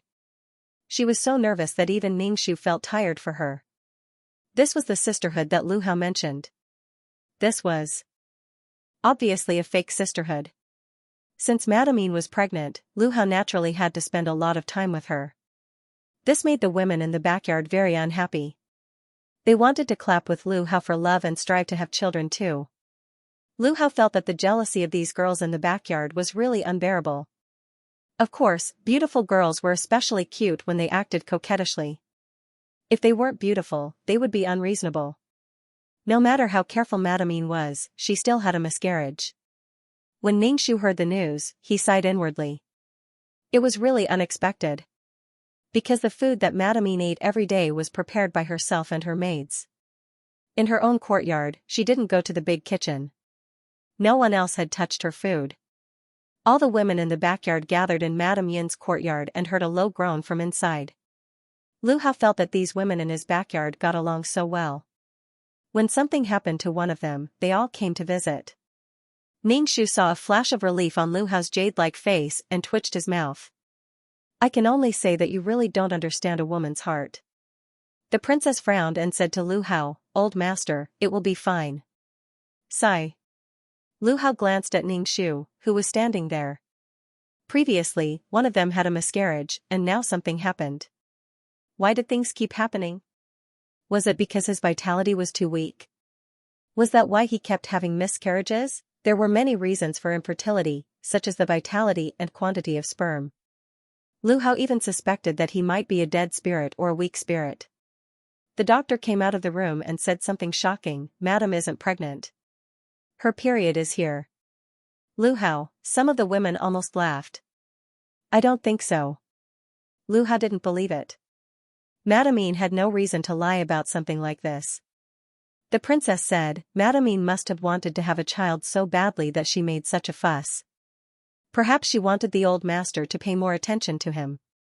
I'm fair to every woman in the harem. I don't want you to fight for my favor. My heart aches for all of you. Ningxu was speechless. The princess sighed and said, that's why Sister Yin is so muddle-headed. For a princess, calling a singer sister was simply an insult. If this incident was treated as a farce, Madame Yin would be laughed at for a long time. Even though Lu Hao prided himself on being fair to everyone, Madame Yin had caused such a ruckus. Wasn't she accusing him of mistreating her? Therefore, he was angry. As for Madame Yin, who was exhausted after the miscarriage, no one paid any attention to her. Previously, she was the subject of all the women's jealousy. Now, she was a pitiful little girl. Ningxu returned to the courtyard. He couldn't figure out how Madame Yin had miscarried. She decocted the medicine herself and made the food herself. The maids around her were all her own people. How could she miscarry like this? Was it because of her body constitution? Ningxu checked the jewelry, rouge, and face powder. After being pregnant, the client and Madame Yin didn't touch these things. It was common knowledge in modern people that it wasn't good to put on heavy makeup during pregnancy. But these were the only things she could come into contact with. Sometimes, even if she was pregnant, she still wanted to put on some powder and lipstick in front of her husband. Ningxu checked the rouge and face powder over and over again. He smelled it again and again until his nose was numb. Ningxu poured the rouge and face powder into a cup and stirred it with chopsticks. He took out a silver hairpin and placed it inside to see if it would turn black. Generally speaking, heavy metals would turn silver black. The hairpin turned slightly black when it came in contact with water. These rouge and face powders contained a certain amount of lead and mercury. But one of the hairpins was very black. It was obvious that it exceeded the standard by a lot. Rubbing these things on one's face was definitely suicide. Ah, madam, this is the most popular facial cream in the residence. Madams like to use it. Every time you clean your face, you can rub a little on it to make your skin fair and tender, Xiao said in surprise. And it was invented by Old Master. I heard that it was boiled with pig skin. Because Old Master invented it, the effects are good. Madams like to use it. Not only do they like to apply it on their faces, but they also like to apply it on their hands and feet. Ningxu was speechless. Using collagen boiled from pig skin to rub one's face, but why did the hairpin turn black? Ningxu felt that he might have found the root of the problem. The collagen boiled from pig skin must have been mixed with something. But with such a white and glossy cream, it would be discovered very quickly if something was mixed with it. Then the problem was with the pig skin. Then, was the pig poisoned, or even fed the pig some mercury? This kind of thing was in the pig's body. Mercury was very harmful to people. The madam of the brothel would mix mercury into the women's food as a way to prevent pregnancy. Mercury was enough to kill people, but it was too overkill to use it as a contraceptive. The women in the backyard used this kind of facial cream over a long period of time. The mercury would enter their bodies. Not to mention getting pregnant, they might not live for long. The bodies of pigs and humans could not digest mercury. It would accumulate in the body over a long period of time. Where did these facial creams come from? Ningxu asked. The client really did not care about this kind of thing. Every time, the princess would give these facial creams to the madams. I heard that it was produced by the emperor for the princess's manor. The princess made this into facial cream and opened a shop. The business is quite good. Every month, she would even give old master dividends. The princess is quite generous to the madams in the residence. She did not collect money. Every madam would get 2 bottles every month. Ningxu was speechless. Sometimes, Ningxu felt that he was thinking too much.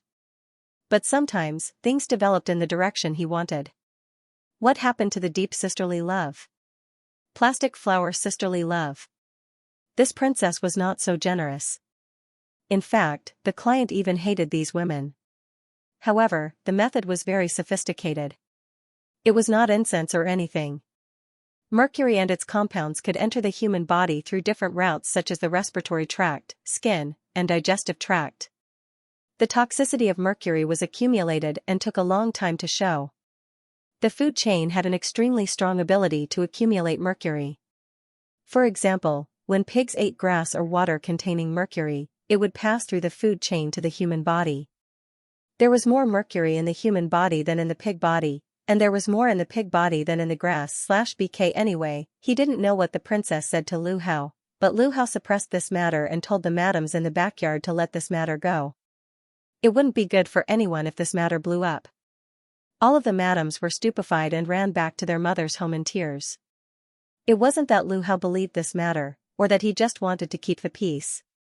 There were so many women in the backyard of every rich family. The princess was harming all the noble women by doing this. When these women made a fuss, the men couldn't do anything. They all reported it to the imperial court. There were even censors who impeached the princess, saying that the princess's actions were embarrassing the imperial court. She had no virtue. The emperor was very conflicted. Lu Hao was rolled eyes by all his colleagues. Which woman in the backyard hadn't used that face cream? Lu Hao actually wanted to rebel and kill everyone. Even the concubines in the harem would occasionally use this kind of thing. After applying it, the skin was really moist and the effect was immediate. These concubines went to the emperor and whined in front of him. The emperor's head was about to explode. This daughter of his was really a headache. She was so deceitful. Previously, she wanted to be a concubine of a small official. Although she lied to herself that she was a co-wife, she wasn't a concubine. It was already very embarrassing. Now, she actually caused such a big matter. However, this daughter of his didn't have such guts. Although she was domineering, she wouldn't be so ignorant. It was very likely that she wanted to mess with the women in the backyard, but for some reason, someone must have added fuel to the fire. But no matter who added fuel to the fire, things had already come to this. If he didn't punish the princess, his anger wouldn't be quelled. The emperor was very unhappy. He was forced to punish his own child. No matter how wrong his child was, he could punish her however he wanted, but he was very unhappy to be forced to punish her like this. But he couldn't let his daughter become a divorcee. He couldn't afford to lose this face, so this daughter must be ruined in Lu Hao's hands. If Lu Hao didn't agree, Lu Hao, woo-woo, recently, this should be the biggest workplace crisis that Lu Hao had encountered. His colleagues around him were all picking on him. They were deliberately looking for trouble or ostracizing him. Sometimes, his colleagues would drink together after work to improve their friendship. Even if there was no friendship, there wouldn't be a deliberate situation. But now that he was in the same department, all the good things didn't come to him. Some difficult things fell to him. If there was anything that made the emperor angry, let him say it and let him face the roar of the evil dragon. There were also censors who accused him of not being strict with his family. There were no rules in the backyard, and it was a mess.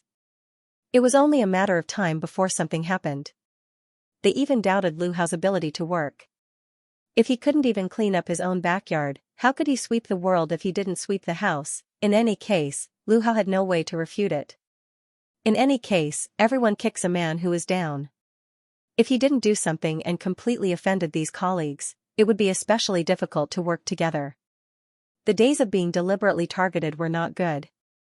A small matter could torment someone over and over again. But if he did anything to the princess's father, his boss, would have a big opinion of him. His future was almost gone. Lu Hao was caught between a rock and a hard place, and he was also very angry. He didn't expect the princess, who had always been dignified, elegant, and noble, to be so jealous. He was so jealous that he sterilized all the women in his backyard to play with heavy metal. Lu Hao came from the modern era and knew the power of these things too well. Lu Hao was now very glad that the pregnant women in the backyard had all miscarried. Otherwise, they would have given birth to idiotic and deformed children. That would be embarrassing. Moreover, the ancient people were superstitious. If there were any rumors, he wouldn't be able to complete the task. There were so many women in the backyard. Some of them had strong family backgrounds. If they didn't do anything, their family would be eyeing them covetously. But to the princess, Lu Hao shook his head. For the first time, Lu Hao felt that marrying so many awesome wives wasn't necessarily a good thing. Their family would be oppressive. Lu Hao locked himself in the study once he returned home. He didn't see any women. The entire Lu residence was in a strange atmosphere. Ningxu ate and slept every day and didn't leave the residence. When he had nothing to do, he would tidy up his belongings. The princess went to the palace and came back in a sorry state. She saw that her courtyard was full of face cream that had been thrown by people. Some face cream spilled on the ground, and boxes were everywhere. The princess knew that these women in the backyard did it. She took a deep breath and asked people to quickly put these things away. She didn't want to touch these things. Ningxu felt that the women in Lu Hao's backyard were quite pitiful. Their family backgrounds were strong, but even if they returned home, they would still suffer from rumors. They followed Lu Hao. After such a thing happened, they were disappointed in Lu Hao. Why didn't he punish the culprit? Wasn't he willing to do anything for the woman he loved? This matter made the people in the capital talk for a long time. At this time, some people immediately jumped out and said that the Lu residents had no rules. Without rules, something would definitely happen. Without a wife to manage, with all kinds of people mixed together, it would be strange if nothing happened to this family. The princess was called a vicious woman. There were wives who dealt with the concubines, but they didn't expect it to be so vicious. The shop couldn't continue operating. Moreover, this face cream was invented by Lu Hao. The fire was directed to Lu Hao. Except the anger of many women. Although the shop sold normal products, no one believed it. Under the psychological effect, they felt that their faces were ruined and their bodies had all kinds of problems. The business of the medical centers in the capital was exceptionally good. They went to each family to take the pulse of the madams and young misses. Facing these accusations, the princess could only remain silent.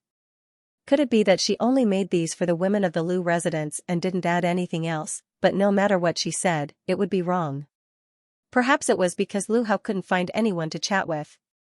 He actually went to Ningxu's courtyard. When he saw Ningxu, he couldn't help but sigh and start to recall the past. Ningxu, you probably forgot that I just had a miscarriage less than 2 months ago. Ningxu asked, then what do you plan to do? No matter what I do. Now that he was facing a dilemma, he couldn't retreat. He could either offend his colleagues or offend his boss. How could an official be clean? If he was watched by his colleagues every day, he would be caught if he made any mistakes. No matter how careful he was, there would be times when he made mistakes. But if he offended the emperor, his career would end. The princess really knew how to cause trouble. Usually, he didn't see her unhappy with any woman, but she secretly caused such a big matter. /BK End of chapter 2505. Don't forget to subscribe, like, and share the video to support the channel.